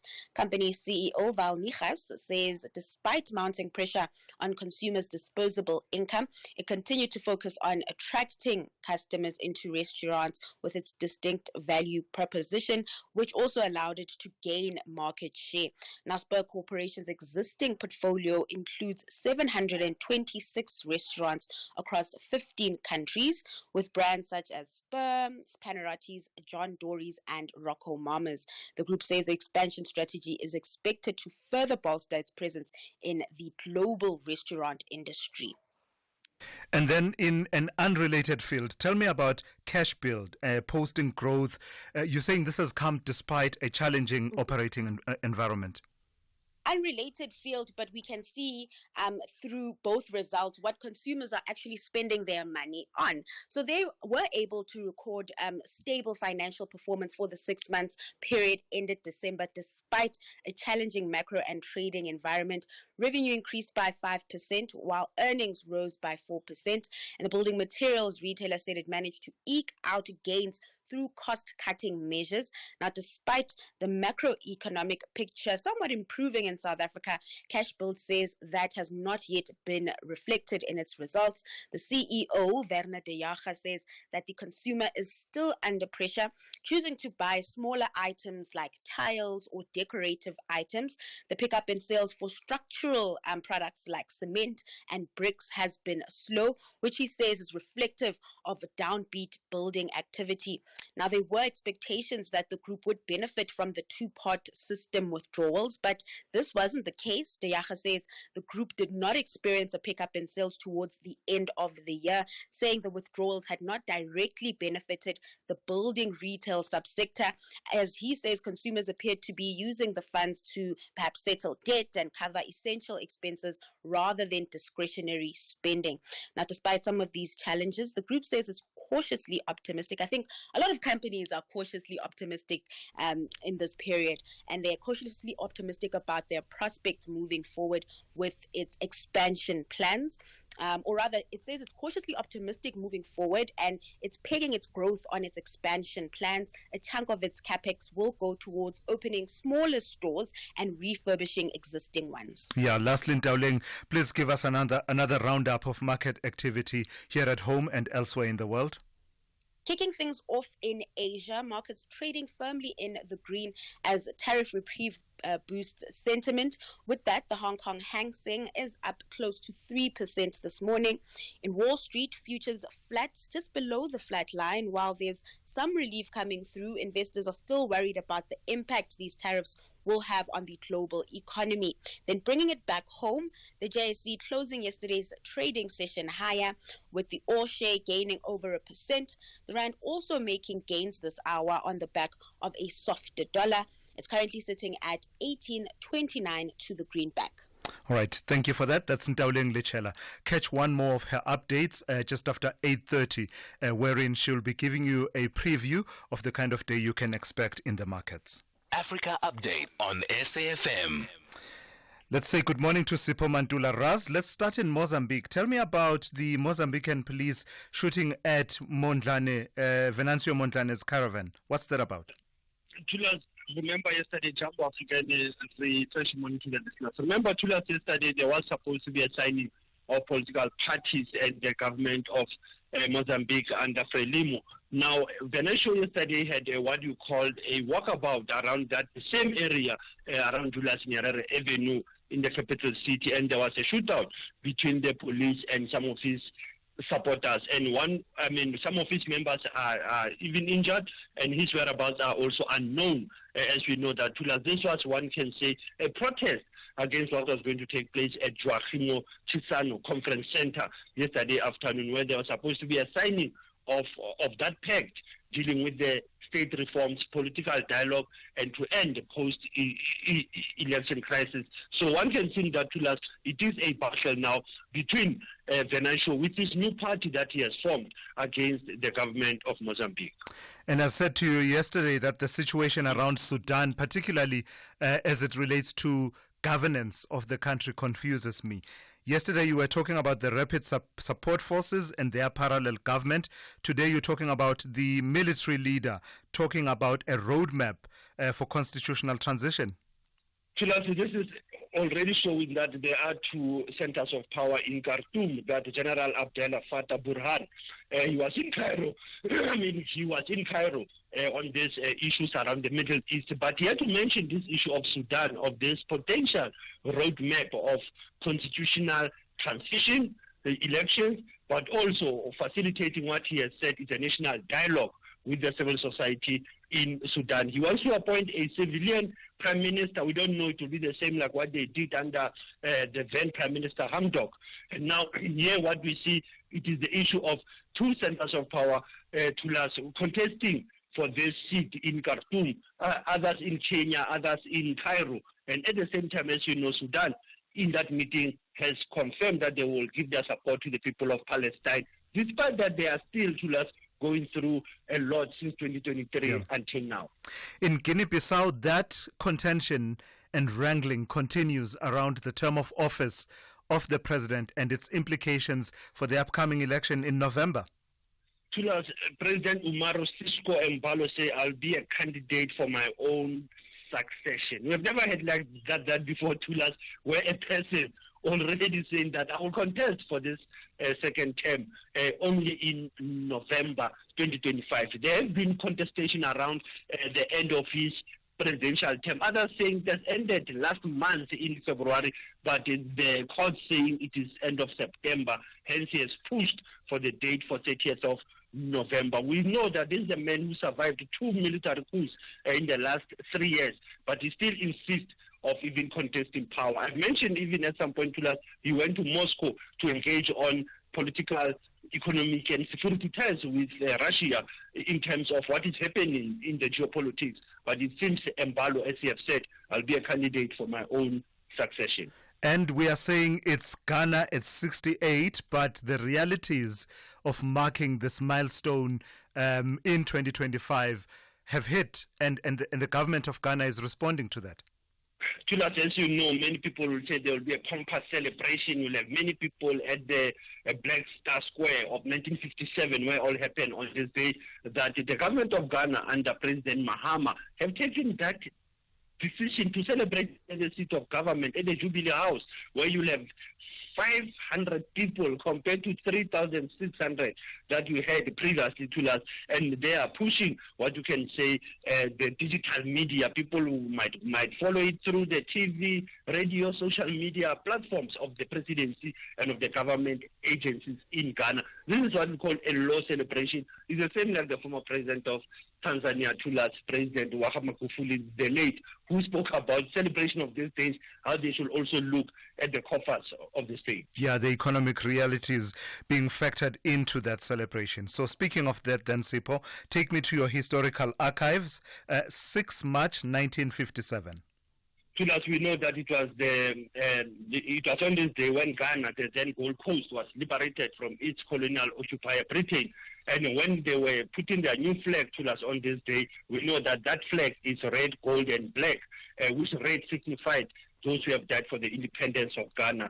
The gold is the mineral wealth, with the green representing the rich grasslands of the area, and the black star is a symbol of the people and the emancipation of the African people. Remember also, Nkrumah said, the independence and the freedom of Ghana to us will be meaningless if it's not linked to the total liberation of the African continent. We still have Western Sahara, we still have the conflict in Somalia and even Somaliland, the conflict in Sudan and the South Sudan to us. It means this continent is not yet liberated. Even if Ghana, we said, it's a first independent state to us, Sudan was 1956. But when you look at the geopolitics of that time, this was a black state that came into power in 1957 on this day. Asante sana Thulas, as facilitating the conversation, SFM, observing the Human Rights Month. On a third note, Thulas, as you know, Dr. Omolemo Mokai has passed on, a writer, Mark Shinas also. The two people who are from Harankua, Atteridgeville, have passed on during this Human Rights Month. Thulas, a very sad moment to the Pan-Africanist world and to the black conscious community. Asante sana. Absolutely.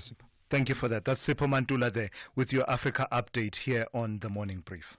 S3 and Lorna Maseko are adding flavor to your Wednesday evenings. Lorna invites you on a journey of discovering new ways of transforming South African pantry staples into delectable and budget-friendly meals. From reimagining traditional South African dishes to infusing global inspirations, Lorna's inventive recipes and seasoned cooking tips inspire creativity and will empower viewers to navigate the kitchen with savvy resourcefulness. Tune into Lorna's Pantry, Wednesdays at 6 p.m. only on S3. Open up. The pressure is mounting in the second half of the league. Both SC Freiburg and RB Leipzig refuse to bow. They want to triumph to protect their top half positions. This is the Bundesliga. Football as it's meant to be. Experience the German way of the beautiful game. Sporting Club Freiburg versus RB Leipzig on Saturday, 8 March at 7:30 p.m. Live on SABC Sport on DTT Channel 4. Also available at your fingertips on SABC Plus and SABCSport.com. Proudly brought to you by SABC Sport. For the love of the game.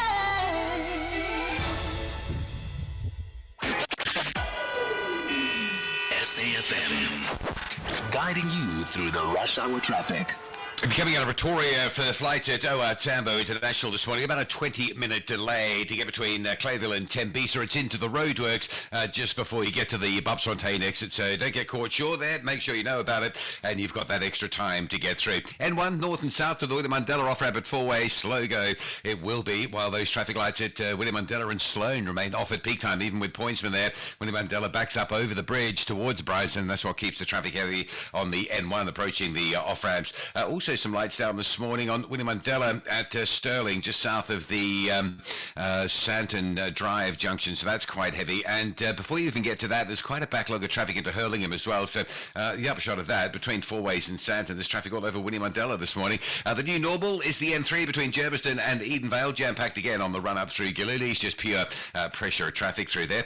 Durban, the M7 from Hunstedman up into St John's Avenue Bridge territory, that remains very slow. And the other big story that we're covering in KZN is yet another cash and transit heist in the province, this one between Matuba and Schlishlui. Now there's some queuing pressure at that scene, and keep in mind cash and transit heist normally takes 6 to 7 hours to sort of fully investigate, get the forensics in there, gather the evidence and all. It's a long process, so if you're going between Matuba and Schlishlui, it might be a good idea just to hold back until this afternoon, once that scene has been investigated and the scene cleared and the road reopened to all traffic. Quite heavy, lots of trucks in that area as well. Cape Town N7 Goodwood through to Boswellsdown Road looking fairly heavy, and the N1 into town. It's a busy Thursday this morning with queues coming down from Belleville all the way through to the city centre territory. Rob Byrne, SAFM Traffic.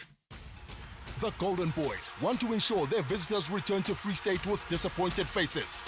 But Batabane Bantwa are ready to demonstrate how real warriors win tough battles. This is the Nedbank Cup quarter-final. Catch Durban City FC and Marumo Gallants FC this Sunday, 9 March at 2:30 p.m. live on SABC 1 and at 3 p.m. on SABC radio stations. Also available on SABC Plus. Proudly brought to you by SABC Sport. For the love of the game. Call Thulasizwe now. 086 000 2032. Let me take one or two of your calls. Let me start with Crispin in Durban. Good morning to you, Crispin. You want to talk to me about what Donald Trump had to say about the Kingdom of Lesotho? Sure, Thulasizwe.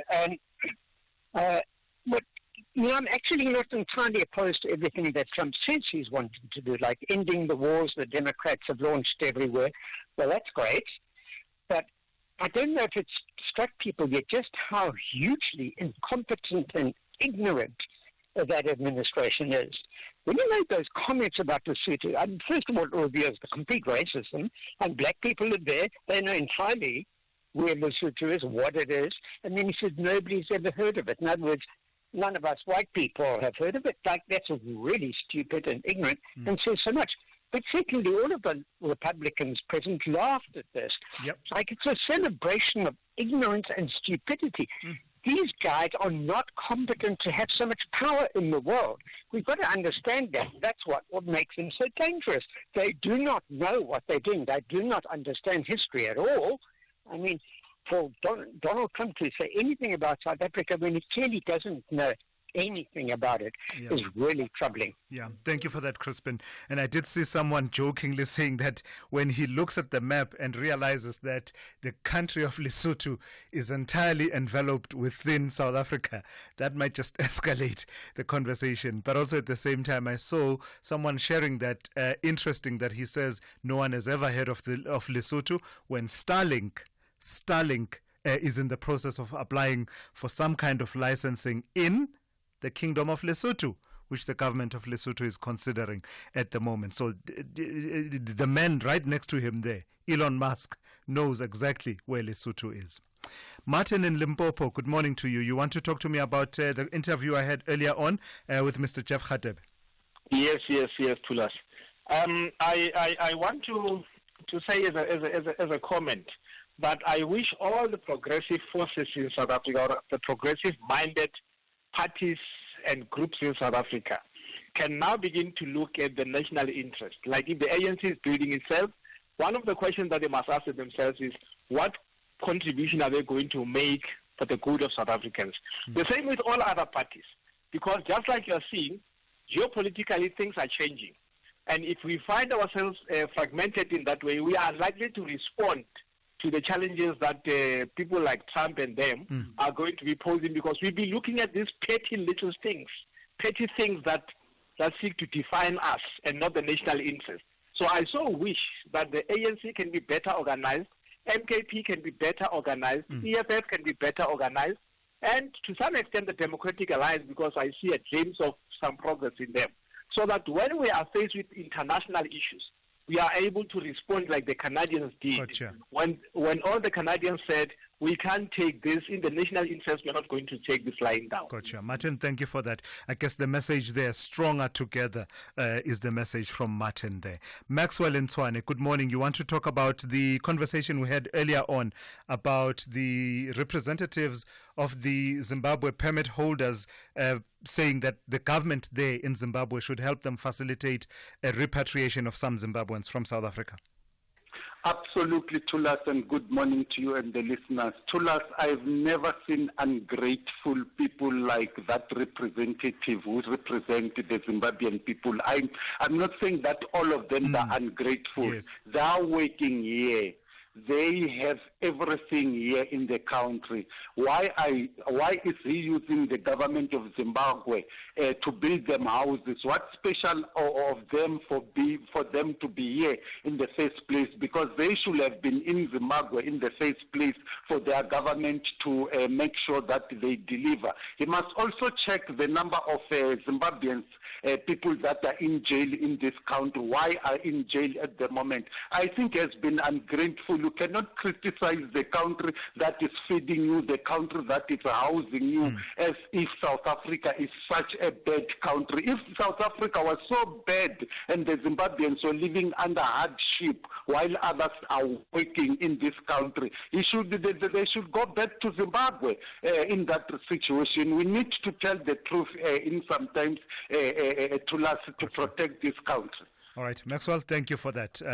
That's Maxwell there, reflecting on the conversation I had with Advocate Simba Chitando, who speaks on behalf of the Zimbabwe exemption permit holders, about the difficulties that he says many of their members, many of the people that they've been engaging with are expressing that they face in South Africa. In fact, on that note, let me just take one or two voice notes on that topic.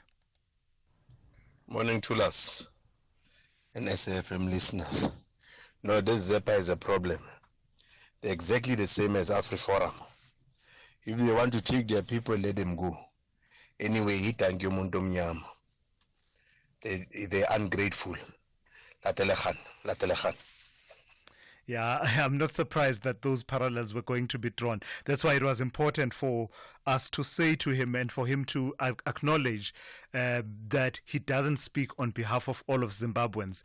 Those parallels between them and what AfriForum has been doing, I'm not surprised that that is coming up. Good morning, Thulasizwe. You're speaking to Anonymous in Durban. On the Zimbabwean permit holders issue, if that Zimba guy was serious, he was going to be saying that from Harare or from Bulawayo, but he's saying that's from South Africa, so he just wants attention.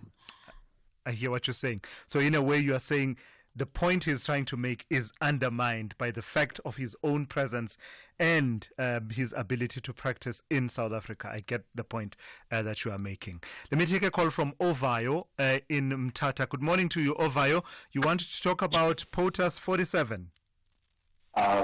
Good morning. I think definitely as Africans at large, we need to really reassess the situation, especially with the comments that were made by Donald Trump. I think they were very ignorant comments, but nonetheless, we need to really reevaluate the situation in terms of the global events and the change in global hegemony. Right now, we're in the position of just being consumers, and that will have a negative impact on Africa in the long run. You know, we need to really reevaluate a lot of things, like the education systems in Africa, and try to really establish ourselves in the global economic conversation. Because as it stands right now, we're going to fall to the imperialism of the likes of China and the US. Another thing that I noticed was a growing sentiment for Afrikaners to leave, which I think is a load of bollocks, because honestly, considering, if you consider the impact that these people have had in the agricultural industry in South Africa, nonetheless, the implications it might have, you just consider their history in just tilling the land and actually producing food for the country at large. We need these people in Africa now more than ever. We need people that are actually going to strengthen our ability to produce at a high frequency and meet the ever-growing needs that Africa has. Ovayo, thank you. I've got you. And I think just to that point that you are making, there's a critical mass, I'm convinced, of Afrikaners that have said, those people don't speak on my behalf, and that offer, thanks, but no thanks. All right, it's 8 a.m. Let's check in with Ondela Mbana with the latest news.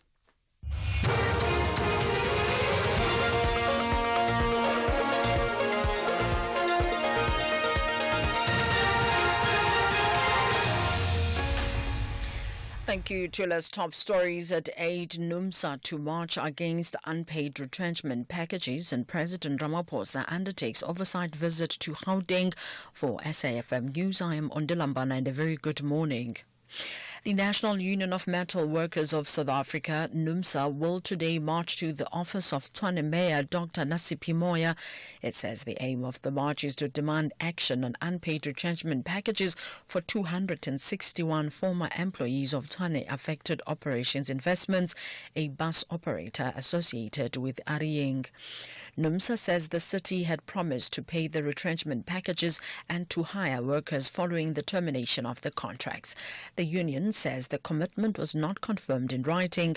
NUMSA spokesperson Phakamile Hlubi Majola says they now understand why the city did not provide written commitment. Tshwane Affected Operations Investment was actually appointed by the city to provide services for Arieng, and that would be to provide cleaners and security staff. So when the city decided to terminate the contract, Section 189 process commenced. There was a whole process facilitated by CCMA, and it was during the CCMA consultations where officials from the city who participated in those consultations confirmed that they would ensure that retrenchment packages would be paid by the city. We as NUMSA wanted them to put that in writing in an agreement, and they refused.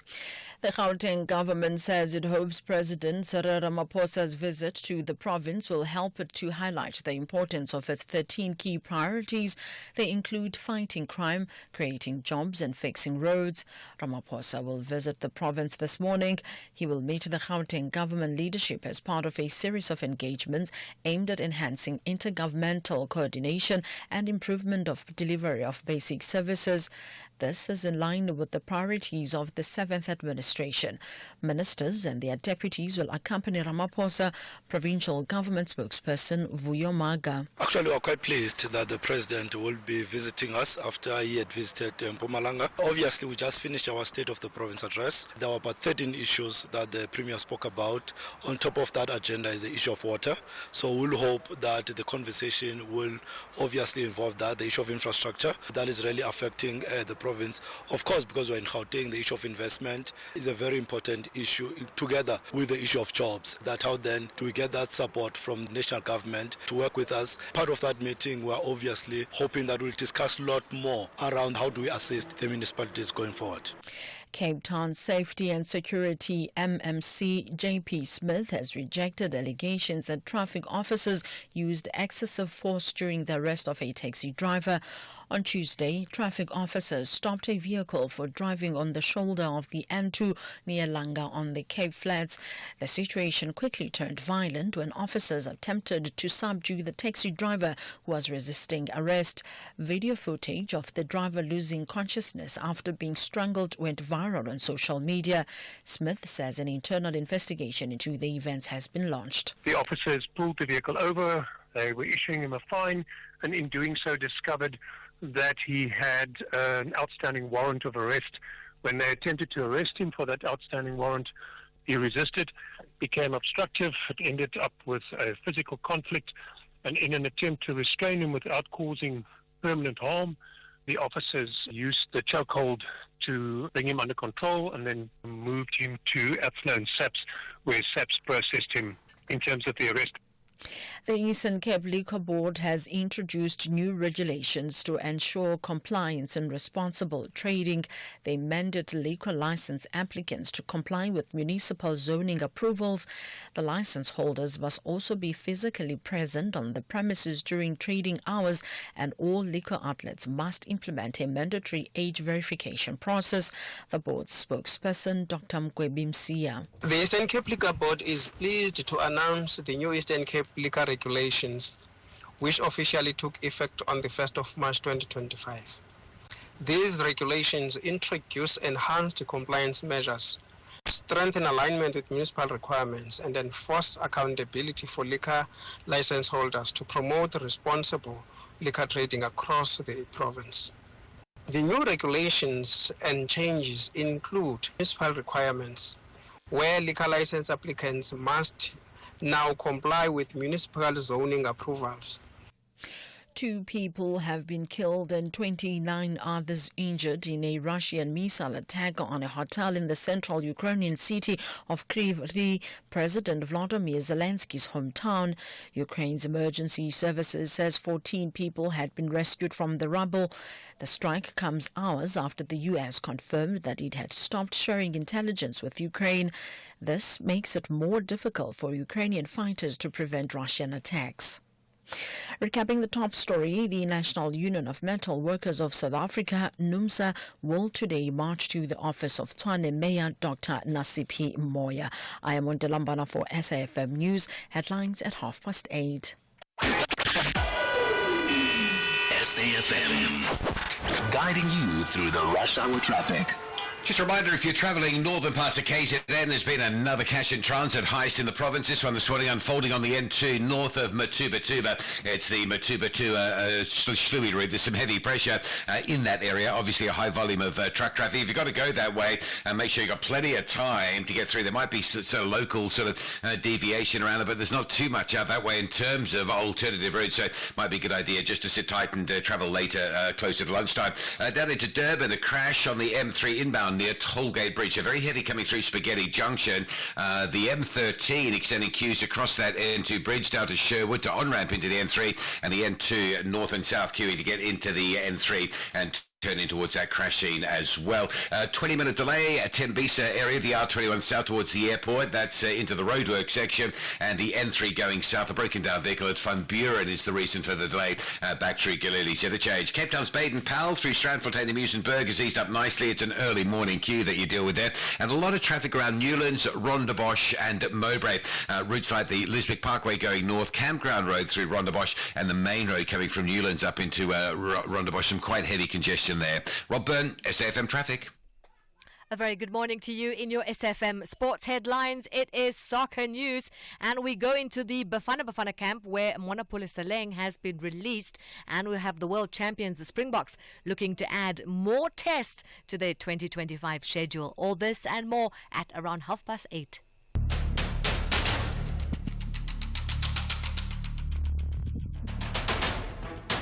The Morning Brief with Thulasizwe Simelane. Weekdays, Monday to Friday, 6 to 9 a.m. The Morning Brief with Thulasizwe Simelane. Weekdays, Monday to Friday, 6 to 9 a.m. Hey, good morning, folks. We're into the third hour of the morning brief here on SAFM. I'm Thulasizwe Simelane. It's just gone 9 minutes after 8. So there have been quite a few conversational streams that we have been following this morning. A main one has been in the last hour, getting the reflections of the conveners of the provincial task teams in both the KwaZulu-Natal chapter of the ANC and the Gauteng chapter, just their reflections, Amos Masondo and Jeff Hadebe, about what the battle plan is for them to try and revive the fortunes of the ANC in those two provinces, and including putting out propositions to them that perhaps part of their challenge has been that they've been too inward looking as opposed to looking at the reasons outside of the ANC why the ANC has been losing ground with voters. I'm keen to hear your reflections on what you heard them say about what their plans are about trying to resuscitate and revive the party's fortunes in those two provinces. Of course, we did talk about the Zimbabwe exemption permit holders and the association there represented by Advocate Simba Chitando, who has been saying they delivered a memorandum to the ambassador to South Africa, the Zimbabwean ambassador to South Africa, asking that the Zimbabwean government work with them in facilitating a repatriation and resettlement of some Zimbabweans who are in South Africa, basically saying that they face a myriad of challenges and problems with the result that they find themselves now having to litigate to get basic things such as access to schools and education, and that, you know, sometimes they are visas are not being processed in South Africa, as well as other challenges that he says they face and attitudes that he says they face. Of course, he was quite clear. He doesn't speak on behalf of all Zimbabweans in South Africa, but it does say that there have been those complaints that have prompted them to ask for that dispensation for repatriation to be brought into play. In this hour, we will talk about the hashtag Broken Taxis, hashtag Broken Taxi Chronicles. Okay, let me say that slowly. Hashtag Broken Taxi Chronicles. It's a challenge and a viral trend on TikTok where people have been sharing their experiences of being on board a taxi where the door was broken, where the steering column had the interior exposed and the gear lever was, you know, not standing up straight, and all of those challenges and tires that are completely worn out. So I'll be talking to the Automobile Association's Eleanor Mavimbela, and that conversation coming up in just a moment. We're into the third hour of the morning brief here on SAFM. Dr. Nikki Alexander, Dr. Thomas Chamberlain, and Dr. Jack Hodgson form a dedicated team of forensic pathologists who try to work out how and why the victim died. This series sees Nikki investigate a murder that's a carbon copy of a case from her past. She soon suspects that the killings are personal to her. But who will believe her? Meanwhile, Jack creates tension when he finds himself aligned with a police complaints investigator over the accidental shooting of a girl by armed police. And a seemingly random killing in the remote countrysides leads Nikki and Jack into the dangerous underbelly of a criminal world. This is Silent Witness, Thursdays and Fridays at 10 p.m. Starts 20 February only on S3. Open up. The Golden Boys want to ensure their visitors return to Free State with disappointed faces. But Batabane Bantwa are ready to demonstrate how real warriors win tough battles. This is the Nedbank Cup quarterfinal. Catch Durban City FC and Marumo Gallants FC this Sunday, 9 March at 2:30 p.m. live on SABC 1 and at 3 p.m. on SABC radio stations. Also available on SABC Plus. Proudly brought to you by SABC Sport.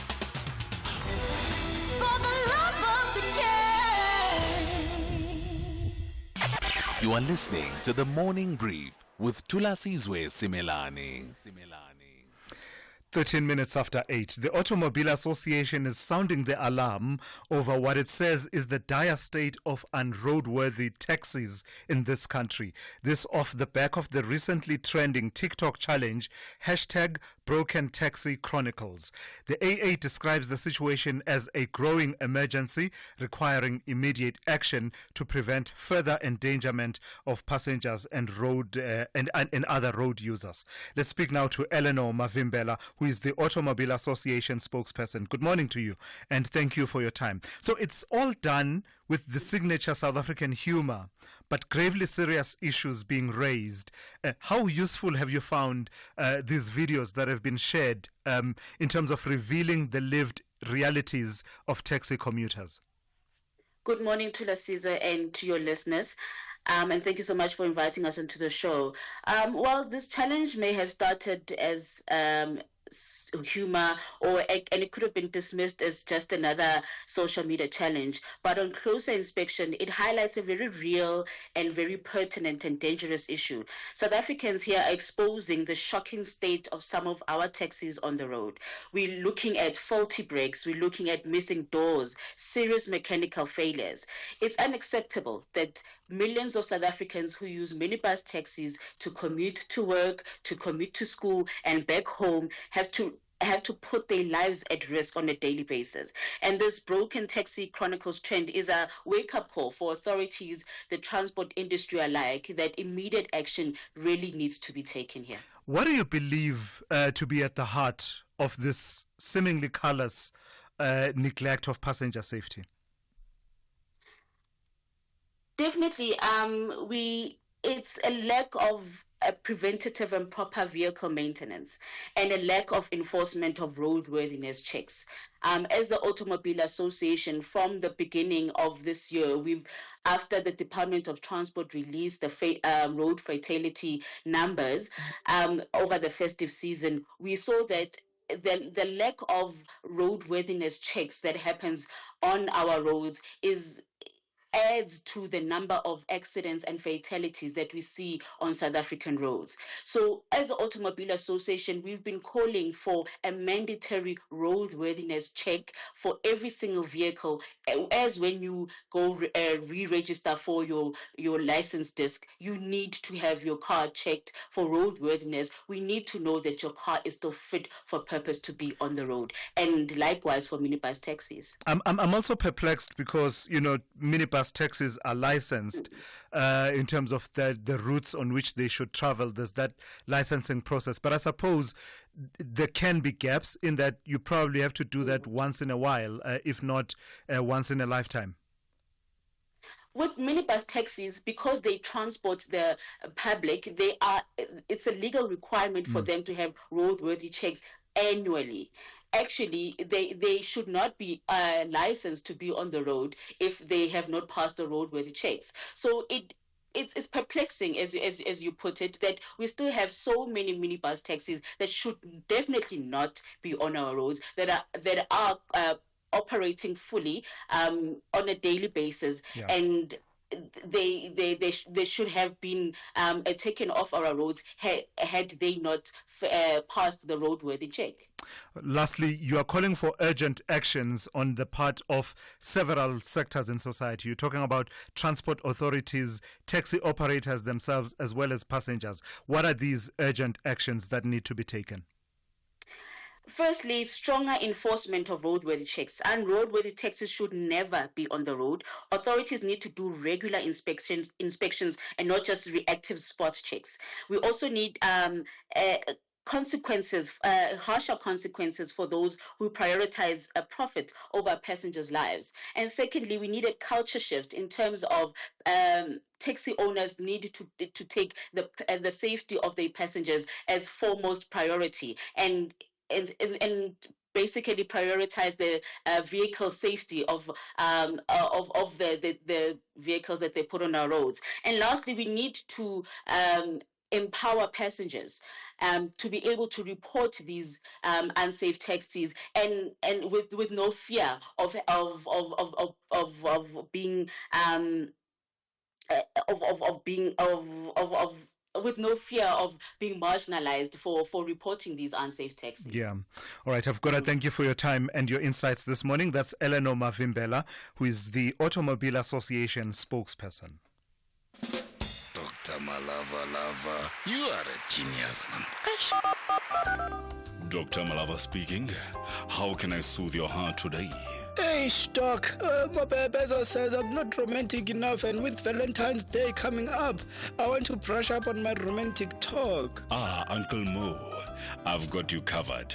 Or better yet, I'll have you improve on your game and have you all set. Oh, Doc, what are you saying now? Grab a tennis racket, a bottle of water, and some fresh green fluffy tennis balls, malume. Tennis racket, tennis balls. How is that supposed to help? In the arena, Serena Williams will have you saying 15 love, 30 love, 40 love. It's love everywhere, malume. Catch In the Arena. Serena Williams, Sundays at 7 p.m. Starts 9 February, only on S3. Whether it is a CCMA referral, problems with a mechanic, or unfair blacklisting, Clientele legal plans are affordable, and you receive up to 670,000 rands worth of legal services per year. We cover civil, criminal, and labor-related matters. Our legal team will be your support 24 hours a day. SMS SAFM to 32195. That's SAFM to 32195. Clientele General is an authorized FSP and a licensed non-life insurer. T's and C's online. Standard rates apply. Matsatsansa Apitori and the Buccaneers are well aware of how close they are to the semi-finals. They both want a VIP ticket to the last four. Who will conquer the pitch battle? Royal Blue or Black and White? This is the Nedbank Cup quarterfinal. SuperSport United FC versus Orlando Pirates FC. This Saturday, 8 March at 2:30 p.m. live on SABC1 and at 3 p.m. on SABC radio stations. Also available on SABC Plus. Proudly brought to you by SABC Sport. For the love of the game. Fizzy drinks and fruit juices can make our children sick. Sugar is dumped into their bodies with every sip, which could lead to obesity, heart disease, and diabetes as they age. We must protect them from drinks high in sugar. Demand a stricter health promotion levy now. Sign the petition on heala.org. That's HEALA.org. Call Thulasizwe now. 086 000 2032. Yeah, let me hear from you. A lot of you are reacting to the interviews and conversations we had with the provincial conveners of the ANC's provincial task teams in KwaZulu-Natal and Gauteng. So let's take them back to back and hear what you've had to say. Good morning, Thulasizwe. The words of the new convener, task team convener in KZN, in the person of Mr. Jeff Hadebe. Attitude is really telling. And what you have been suggesting to him, he has confirmed. Sure, a bit cryptic, but I get the point, I think. I get the point. I wish we had said just a bit more and take the point home for me. And especially for those of us who perhaps need the dots to be connected for us. But thank you for that input. Is the ANC Gauteng. Good morning, Thulasizwe. That guy Amos Masondo, he's just there on the radio to campaign instead of answering your question, and that's not good. As Johannesburg citizens, we are struggling. The roads are not working, and they are fixing just a route so that they will be represented in the entire world while the citizens are struggling. That's not good at all. And that really is the point, isn't it? That much of the disaffection that has affected the ANC's fortunes, and I don't think you need to be a political scientist to make that assessment, that it has to do with the delivery, I think, in terms of service delivery, particularly in provinces like Gauteng, when we're dealing with the issues that we are dealing with at the moment. It comes to the fore. You really do hear it from ordinary citizens when you talk to them, more than it is about branches. But I suppose the ANC has to look at its branches. The suggestion I was making to him was that the ANC has branches in Gauteng. I mean, for goodness sake, we had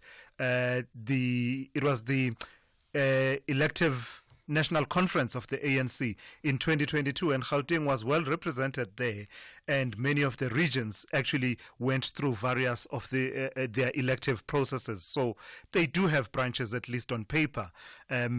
Yeah, they do exist, but what are those branches doing to deal with issues of service delivery that people are facing? I think that was the point that we wanted to make in that interview. Nhlanhla in KZN, good morning to you. You want to talk about ANC policies?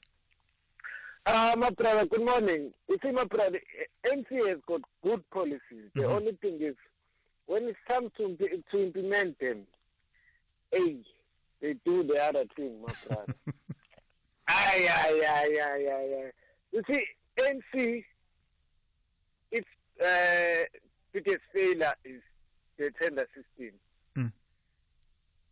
Hey, they are stealing everything. It's like their parents, they do not care about their children, who will even steal from their own children. That's the only thing. That's a serious indictment. So you're saying at the heart of it is the tender system? Tender system is crippling ANC, because everyone from ANC leadership wants to be fully rich. Wow. Want to be fully rich, want to be see his family become rich and everything. The thing is, the country is going down, and they are throwing a bad reputation on African people that they can't lead themselves. All right, Nhlanhla, let's leave it there. Why Thank you. Competent because of the ANC.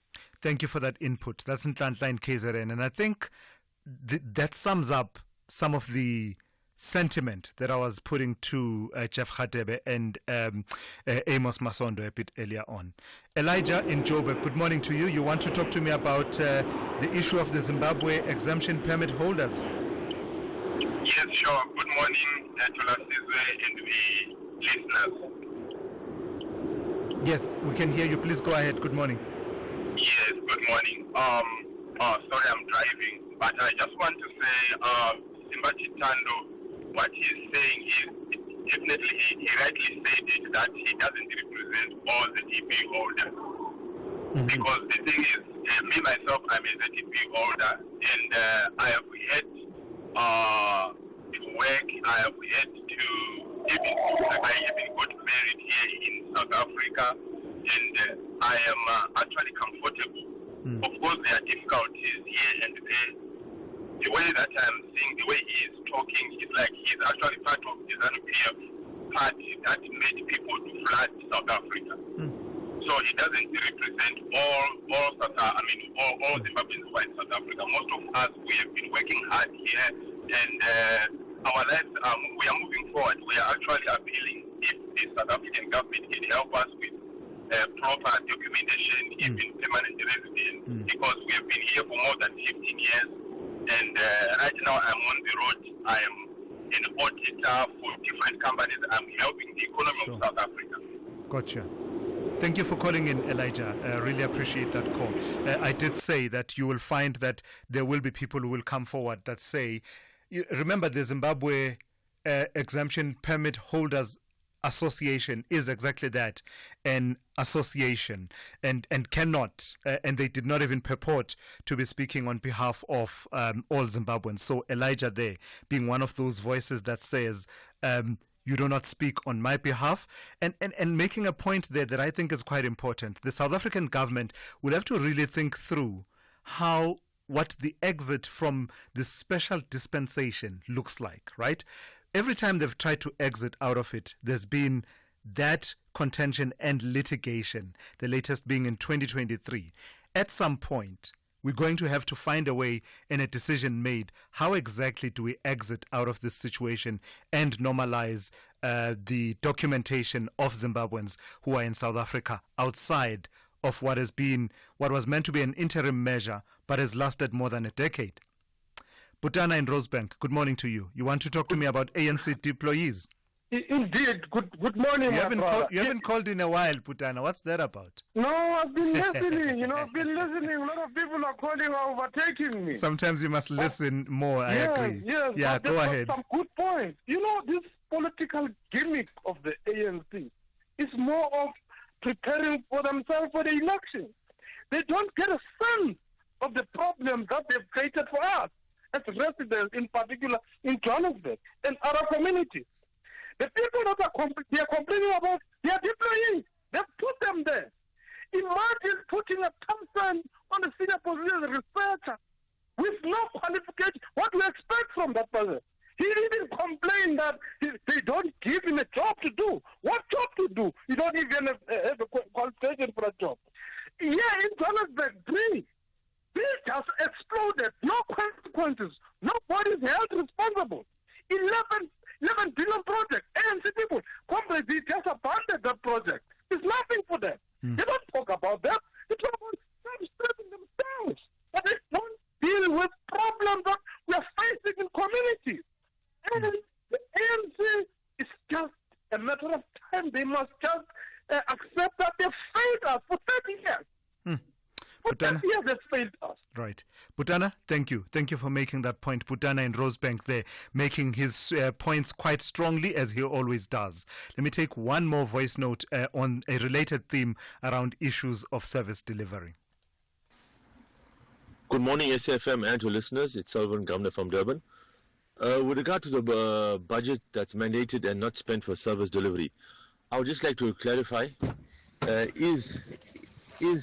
does the managers get their bonuses on the budgets that not spent? Because I don't find any other reason why the money is not spent on service delivery. Thank you.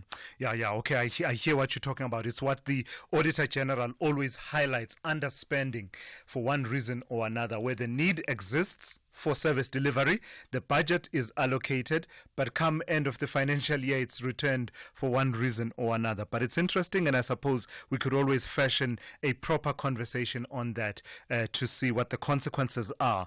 Do people get held accountable for failing to spend budgets? Not just spend, but spend in a manner that is fruitful and actually achieves the intended goals. Let's check in now with Ondela Mbana with the latest news headlines. Thank you, Tulas. News headlines. Johannesburg Emergency Services says they have rescued 2 vehicles that were in water at low-lying bridges in different parts of the city. This as the metro and its surrounds experienced disruptive rains. The National Union of Metal Workers of South Africa says it is set to hand a memorandum to Tshwane Mayor Dr. Nasipi Moya today after marching to her office. And taxi association Santaco in the Western Cape has condemned what it says is police officers' continued use of excessive force on taxi drivers. This after video footage of officers' arrest of a minibus taxi driver went viral on social media. A full update follows at the top of the hour. SAFM, guiding you through the rush hour traffic. Joburg first up, stationary vehicle N3 south at Van Buren. That's causing quite a big backlog through Galuli's back to Edenvale and of course the N12 and R24 routes coming in from Ekurhuleni side to get into the N3 and turn down towards Van Buren and backlogging as well. Still lots of traffic on the way to Sandton, multiple routes through Rivonia, Bryanston, Morningside all very busy. Lights are out Vickoppen and Church, so there's quite a big backlog going on that side between North Riding and Fourways as well. At the R21, make sure you've got an extra 20 minutes to get through Clayville, Tembisa into the roadworks, particularly if you're airport bound. Update from the Cash and Transit heist north of Matuba on the N2. There's not much in terms of alternative routings, but interestingly, where this heist has happened, there is a little local alternative. So passenger vehicles are being diverted, but trucks are being stacked. Trucks are being stacked both north and southbound, and there's thousands of trucks every hour using that route. So if you're a member of the haulage industry, hold your trucks back from going Schlishlui, Matuba on the N2, probably until about lunchtime this afternoon to get through without having to sit in very heavy queues. Cape Town, N1, Paddlecliff to City Centre stays busy. N7 for this time of morning still packed between Goodwood and the Bosmansdam Road exit. There's a bit of traffic around the Newlands and the Rondebosch Rosebank areas extending up into Mowbray as well. Rob Byrne, SAFM Traffic. This is SAFM Sport with Zai Khan. Hey, good morning to you, Zai. Tell me about Thulasizwe. He's out for the African Nations Champions squad. Yeah, Tulas. Bafana's Egypt clash just got a plot twist. Saleng out, new faces in. So we don't know what the coach... Not the plot twist we wanted, right? Yeah, we don't know if it's going to be a upgrade or a downgrade, but the coach, Molefi Nseki, is looking at bringing in fresh legs. So Saleng released after spending a week in camp, and he was the one that started in the 1-1 draw against Egypt. He heads back to his club, Orlando Pirates, along with Azola Shobeni, Naledi Hlongwane, and Nduduzo Mhlongo. In their places, TS Galaxy's Victor Letwalo and Royal AM's Mondli Mpoto and Levi Mashiane have been called up. With the return leg against Egypt set for Sunday, Coach Nseki says the reshuffle was necessary to balance the squad, and all eyes will be on the showdown as South Africa looks to secure a crucial result on Egyptian soil, and this is for the African Nations Championship squad. Meanwhile, Bafana also gearing up for two crucial World Cup qualifiers against Lesotho and Benin this month. Coach Hugo Bruges says his attack is brimming with firepower. Goalkeeping situation is raising a few eyebrows. Captain Ronwen Williams recovering from injury, leaving Ricardo Goss, Sipho China and Sage Stevens to fight for the gloves up front. There's also Ikram Reyners, Chekofatso Mabasa and Ashley Cupido have been the ones that have been scoring goals locally, while Lyle Foster and Percy Tau return from overseas. The qualifiers kick off on the 21st of March in Polokwane against Lesotho, and Bafana will travel to Ivory Coast to take on Benin 4 days later. Elsewhere, Bayer Leverkusen manager Xabi Alonso saying his side need a miracle to advance to the Champions League quarterfinals. They were hammered 3-0 by German rivals Bayern Munich. England forward Harry Kane scored at each half to guide the six-time European champions to victory in the first leg in Munich. It was a bitterly disappointing evening for the visitors. Here's Alonso. Today everything went against us because of us. I think that we have to be responsible and try to know that we haven't performed and controlled well the details that in Champions League are so important. But as you said, it's not over until it's over. And sometimes many unexpected things happen. The mindset can change quickly. And when there is a chance, we will fight for it. Let's go to rugby. The world champion Springboks are looking to add 2 more tests to their 2025 schedule, and they will also face the Barbarians in June, while details on the additions for the confirmed 13-test schedule remains undisclosed. Rassie Erasmus revealed he had made a request to increase the schedule to 15 tests, ensuring players are in camp for 137 days. Having 15 matches, I would think it's only the second time in history that we've played 15. I think in 2007 there were 17 matches. So yeah, it will be first time in a long time, and I think we need that because we still want to filter and sift some players and give a lot of players opportunity. Now, the Boks will open their season against the Barbarians on the 28th of June before the first tests of the year, 2 against Italy at Loftus on the 5th of July and in Gqeberha on the 12th of July, and a clash with Georgia in Nelspruit on the 19th of July. That's your sport on the Morning Brief. John Gericke will tackle more around 12:30. I'm Zai Khan. The Business Update on SAFM. Good morning to you once again in Dowling. Tell me about GNU optimism. You are saying this morning that it's fizzling out somewhat. Somewhat it is, Thulas, and this is according to the business morale print we got yesterday. The RMB BER Business Confidence Index remained unchanged in the first quarter at 45 points, and this comes after morale ticked higher for 3 consecutive quarters last year following the national election. Now, analysts say this quarter's reading signals a fragile economic recovery, vulnerable to weak domestic demand, global uncertainty, and structural challenges. Despite being above the long-term average, the index reading indicates a lack of conviction that recent gains will translate to sustained investment and growth. Now, only the Western Cape recorded positive sentiment, while Gauteng and KZN and other provinces reported declines. The new vehicle trade sector saw a jump in confidence driven by lower interest rates, retirement savings withdrawals, and pent-up consumer demand. But concerns arise about the sustainability of consumer-linked sectors such as retail and new vehicle trade, given potential tax increases and rising inflation. Manufacturing confidence slipped due to weak local demand, while wholesale traders reported the biggest decline in confidence amid slower sales and deteriorating business conditions. Now, the survey's compilers noted that increased geopolitical uncertainty, particularly regarding US-SA trade relations, could further dampen confidence. Now, you and I know that private schooling, private education provision is big business, and that's showing in as far as Curro's half-year performance goes. That's right, Thulas. The private school operator recorded double-digit profit growth, with earnings coming in 13% higher. That boosted by tuition fee revenue, which was up 7%. So on the surface, things look good, but when you dig deeper, you start to see the impact of the tough economic environment rearing its head here. During the interim period, student enrollments were muted. The group says this is due to economic pressures, saying households are struggling to afford the school fees. Now, the group, which owns 189 schools and 81 campuses in Southern Africa, said interest rate cuts and lower inflation have done little to alleviate pressure on consumers.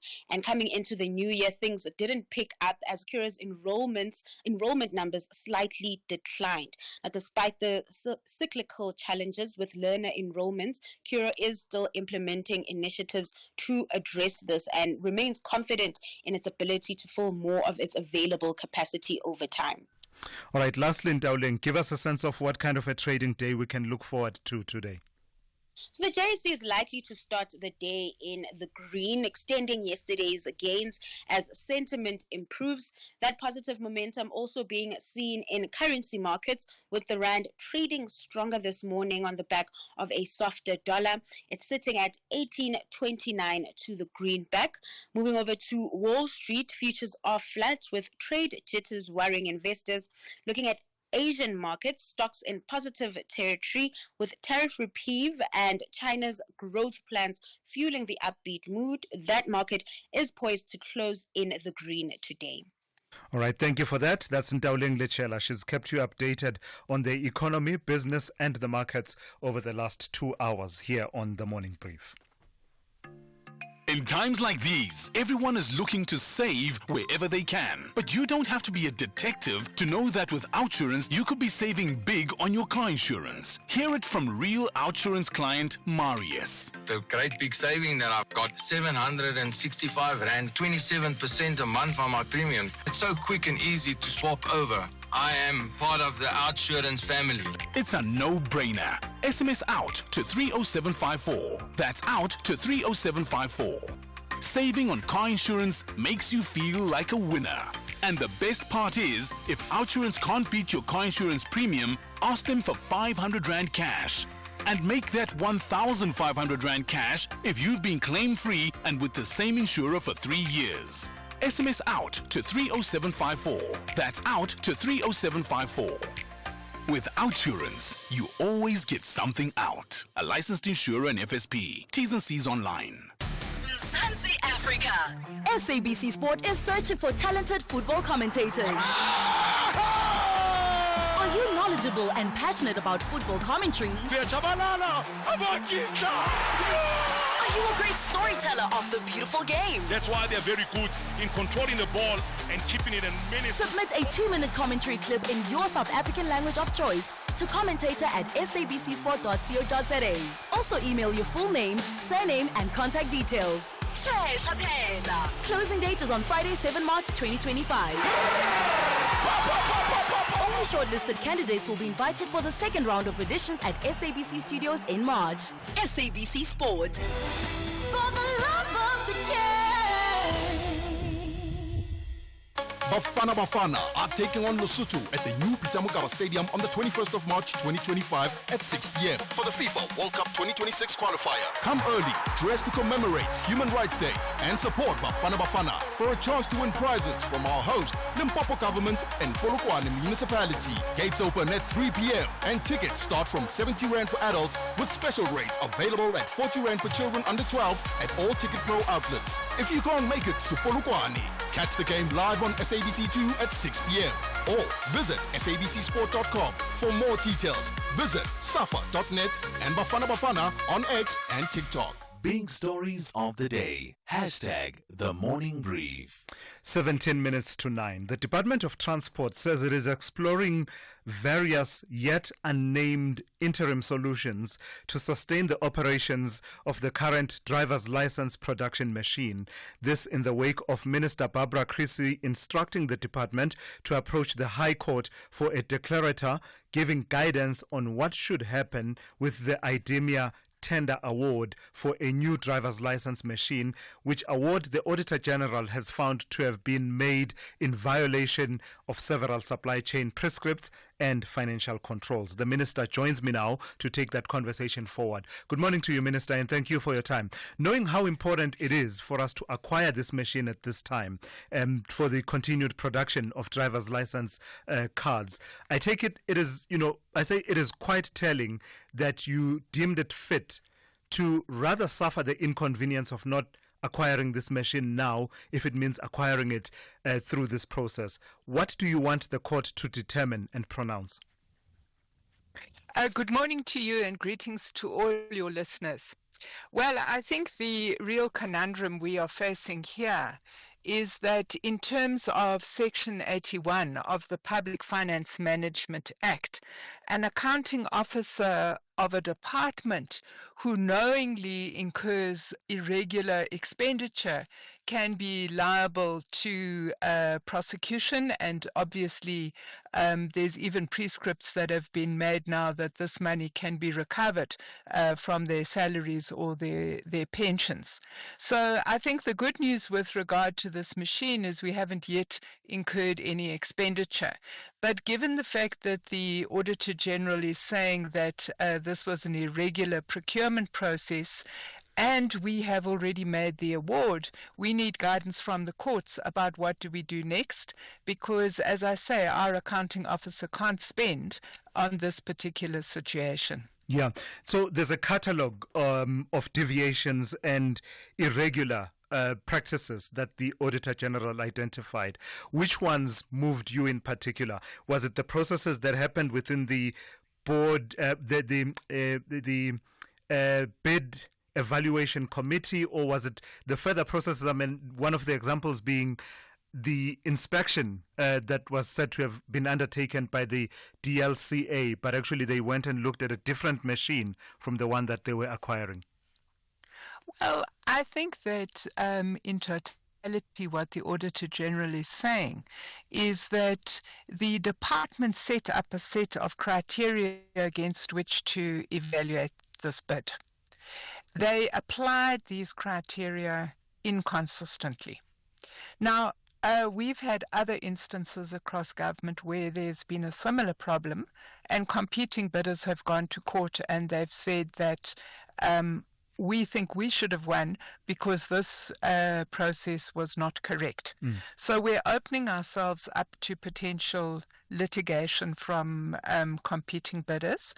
The Auditor General also says that the way in which we applied scoring was inconsistent and that there was a high degree of discretion used by the Bid Evaluation Committee in the scoring. Now, this again is something that the Auditor General would find to be irregular. There's another area that really concerns me, and that is the finding of the Auditor General that when the costing was done on this machine, and this costing was approved by Cabinet, the Auditor General finds that the costing was not appropriate and that the figures used for the costing were based on pre-COVID figures. What that means is that Cabinet approved a set figure, but in fact all of the bids came in over that figure. And in the current situation where we are facing a fiscal squeeze on all departments, we can't now be spending 1.5 times or double what Treasury would have allocated in terms of budgetary provision. So this is the figure of 468 million rand, with now the potential that we could have spent almost 899 million rand. Well, that's the point. I mean, that's almost double what Cabinet had approved. Sure. And, the issue that I would need to consider is, where's this money going to come from? Obviously, what happens in these kinds of situations is you push the cost onto the customer, which is members of the public who would be applying for licenses. So, Minister, referring this matter to the court is one thing, and I think not many people would take issue with you doing that. But the critical question then becomes, what happens to those officials that took part in these processes that were so irregular? What consequences are you going to mete out? Well, that's something that I think the acting DG of the department would have to consider further. One of the things that the Auditor General said in the report that she gave me is that at this stage there is no evidence of fraudulent behavior. And obviously, if you haven't spent, you haven't incurred irregular spending, which would be an offence in terms of the Public Finance Management Act. So I'm going to need the Acting Director General to be advising me further with regard to the officials that served on the bid committee. But I have to say that one of the things I've found in this institution is that there's a lot of people acting and a lot of vacant posts. And I suppose that when you have that, you don't have good governance. So you seem to have had your hands full, Minister, since coming in.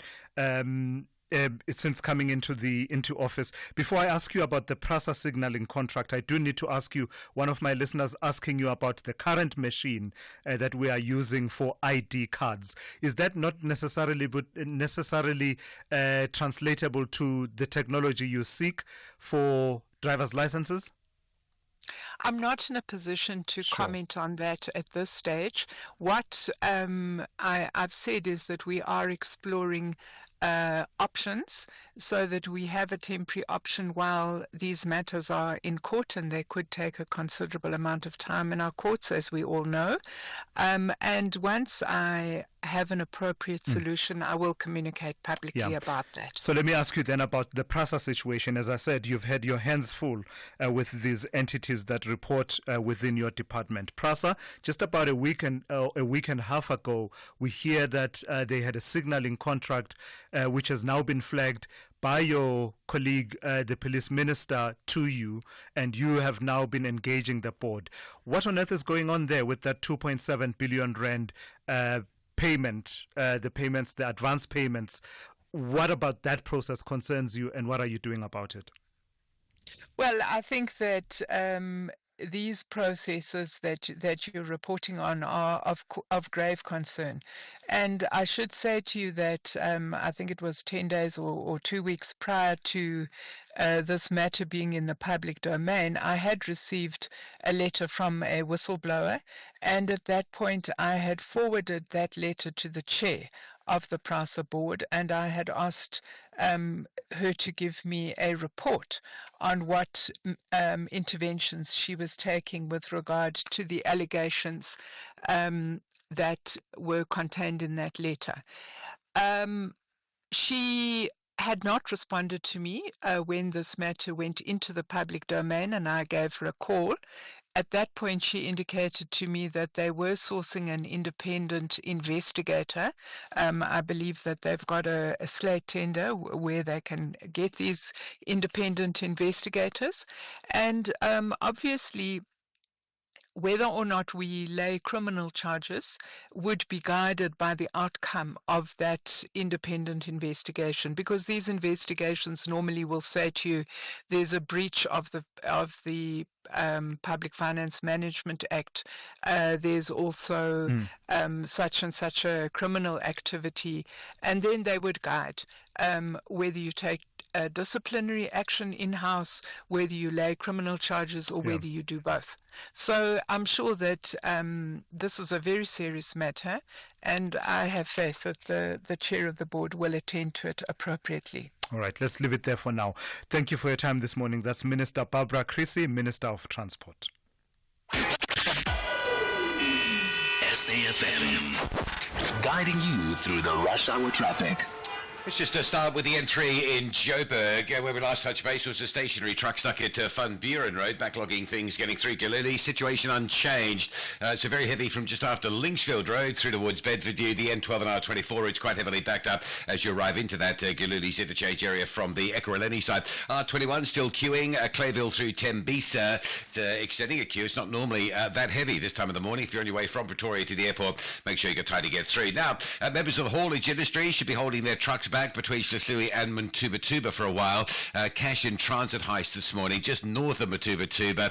They normally take quite some time to investigate forensics and evidence gathering. 6 to 7 hours seems to be the sort of average that you can expect a cash in transit heist scene to be restricted. So the deal is at the moment, thankfully, there is a little local detour for passenger vehicles, but trucks, as far as I understand, are being stacked in quite heavy queues in both directions. Probably set off closer to lunchtime would be a good call there. A truck crash before the M13 Hillcrest exit.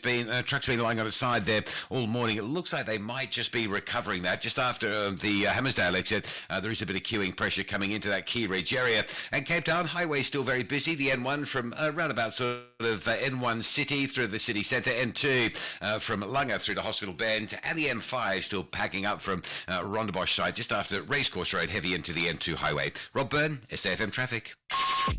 Call Thulasizwe now, 086 000 2032. Yeah, just off the back of the conversation I just had with Minister Barbara Creecy around the licensing card machine tender. And her approaching the courts for them to give an order around the irregular procurement thereof. Let me hear what this one listener has had to say about that. Good morning, Thulas. This is Ntobeko. I just want to check, is it really that difficult, or would it be that expensive if we try and move to virtual license cards or even the SASA cards too? I was thinking about those two things. Would it really cost that much if they were moved to being virtual? People are carrying smartphones now. Then the government would have to make means for those who cannot afford smartphones. Yeah. Thank you. I hear you. You're absolutely spot on. It's a conversation that the Department of Home Affairs, I know, has already started about, moving to a virtual, digital ID, so that you have exactly the technology that you are talking about. And I like that you also bring in the disparities in terms of access to technology, particularly for people around the SASA cards. That's an important differentiation to make there, that some people will not necessarily have the smartphones that you are talking about, such that their cards are kept digitally on their phones. Alex in Karaglen in Edenville, good morning. You want to talk about the ANC this morning? Good morning, Thulas, and good morning to the listeners. I hope you are well. You are blessed. Very well, my brother. Please go ahead. Yeah, Thulas, I think the ANC has lost a lot of things, but I think we're dealing with a man who's sleeping, and then when he's sleeping, he's dreaming of losing power. And when he wakes up with something like palpitation, with a heart beating fast, scared that he's going to lose power, then he realizes that he needed to do something. And when he tries to do that something, he makes matters worse. So punch drunk in a way that you so much has gone wrong, you don't know what to do anymore. Yeah, and the thing is, the very people that you should be listening to, who are going to tell you what is expected from you, from us who voted for you, you are actually pushing them away because you are trying to do things, I don't know, you are trying to do things hastily, or I don't know, you are just not listening to anything that, because, I mean, I don't know what they call it now, with Jeffrey Debe and Masondo. The PTT, yes. And they come to the radio without, I don't think they have any clue what South Africans need out of them anymore. I think they have they've just shifted away from South Africans, and they're in this elite place where they want to think for us what we want. Wow. Yo, that's a powerful statement. Alex, let's leave it there. That's a powerful statement, and hopefully, among the people who are tasked with this task, they will be listening and hearing what Alex has had to say, that they're shifting away from South Africans, and a lot of you actually responding to that conversation. So let me try and take as many as possible of your voice notes. Good morning, Pratulas, and to all SAFM listeners. Yeah, no, the ANC is really in trouble now. I mean, with all due respect to Baba Amos Masondo, but he even fails to even to give straight answers to simple questions. I mean, if they can't do that, the ANC is really in trouble. I foresee danger here. Thank you. TV from Middleburg. Hi, Thulasizwe. You know, I'm listening to your show with this ANC guy. You know, ANC people bore me. ANC people will take everything except accountability. He says that ANC is doing everything in its power to mobilize people and what. Have they tried service delivery? Anonymous in Kempton Park. Good morning. Just listening to Mr. Masondo. I believe people need to start being honest with themselves. The ANC are not going to fix anything. They've destroyed everything and they are not going to fix everything. People need to start being honest. Good morning, Thulasizwe. What a very good conversation and a good response from Mr. Jeff Hardaway. And if he can do that thing, I believe the ANC is going to gain ground in Natal. Thanks, Jacob from Jamestown. All right, let me just take one more. I think it has to do with President Cyril Ramaphosa. Good morning. I believe Ramaphosa's two-day visit to Gauteng and wherever else he's going is the start of their campaigning. And they can argue that, but it's definitely that. Yep. Cities of Cape Town. Yeah, all right. Yeah, that's an interesting diversity of views that you have advanced. There's nothing for me to add. Thank you for your time and thank you for your engagement this morning. That's how we come to the end of today's edition of the Morning Brief. The Talking Point is up next with KG Mweketse standing in for Kathy Motlatlana. That's coming up after the news.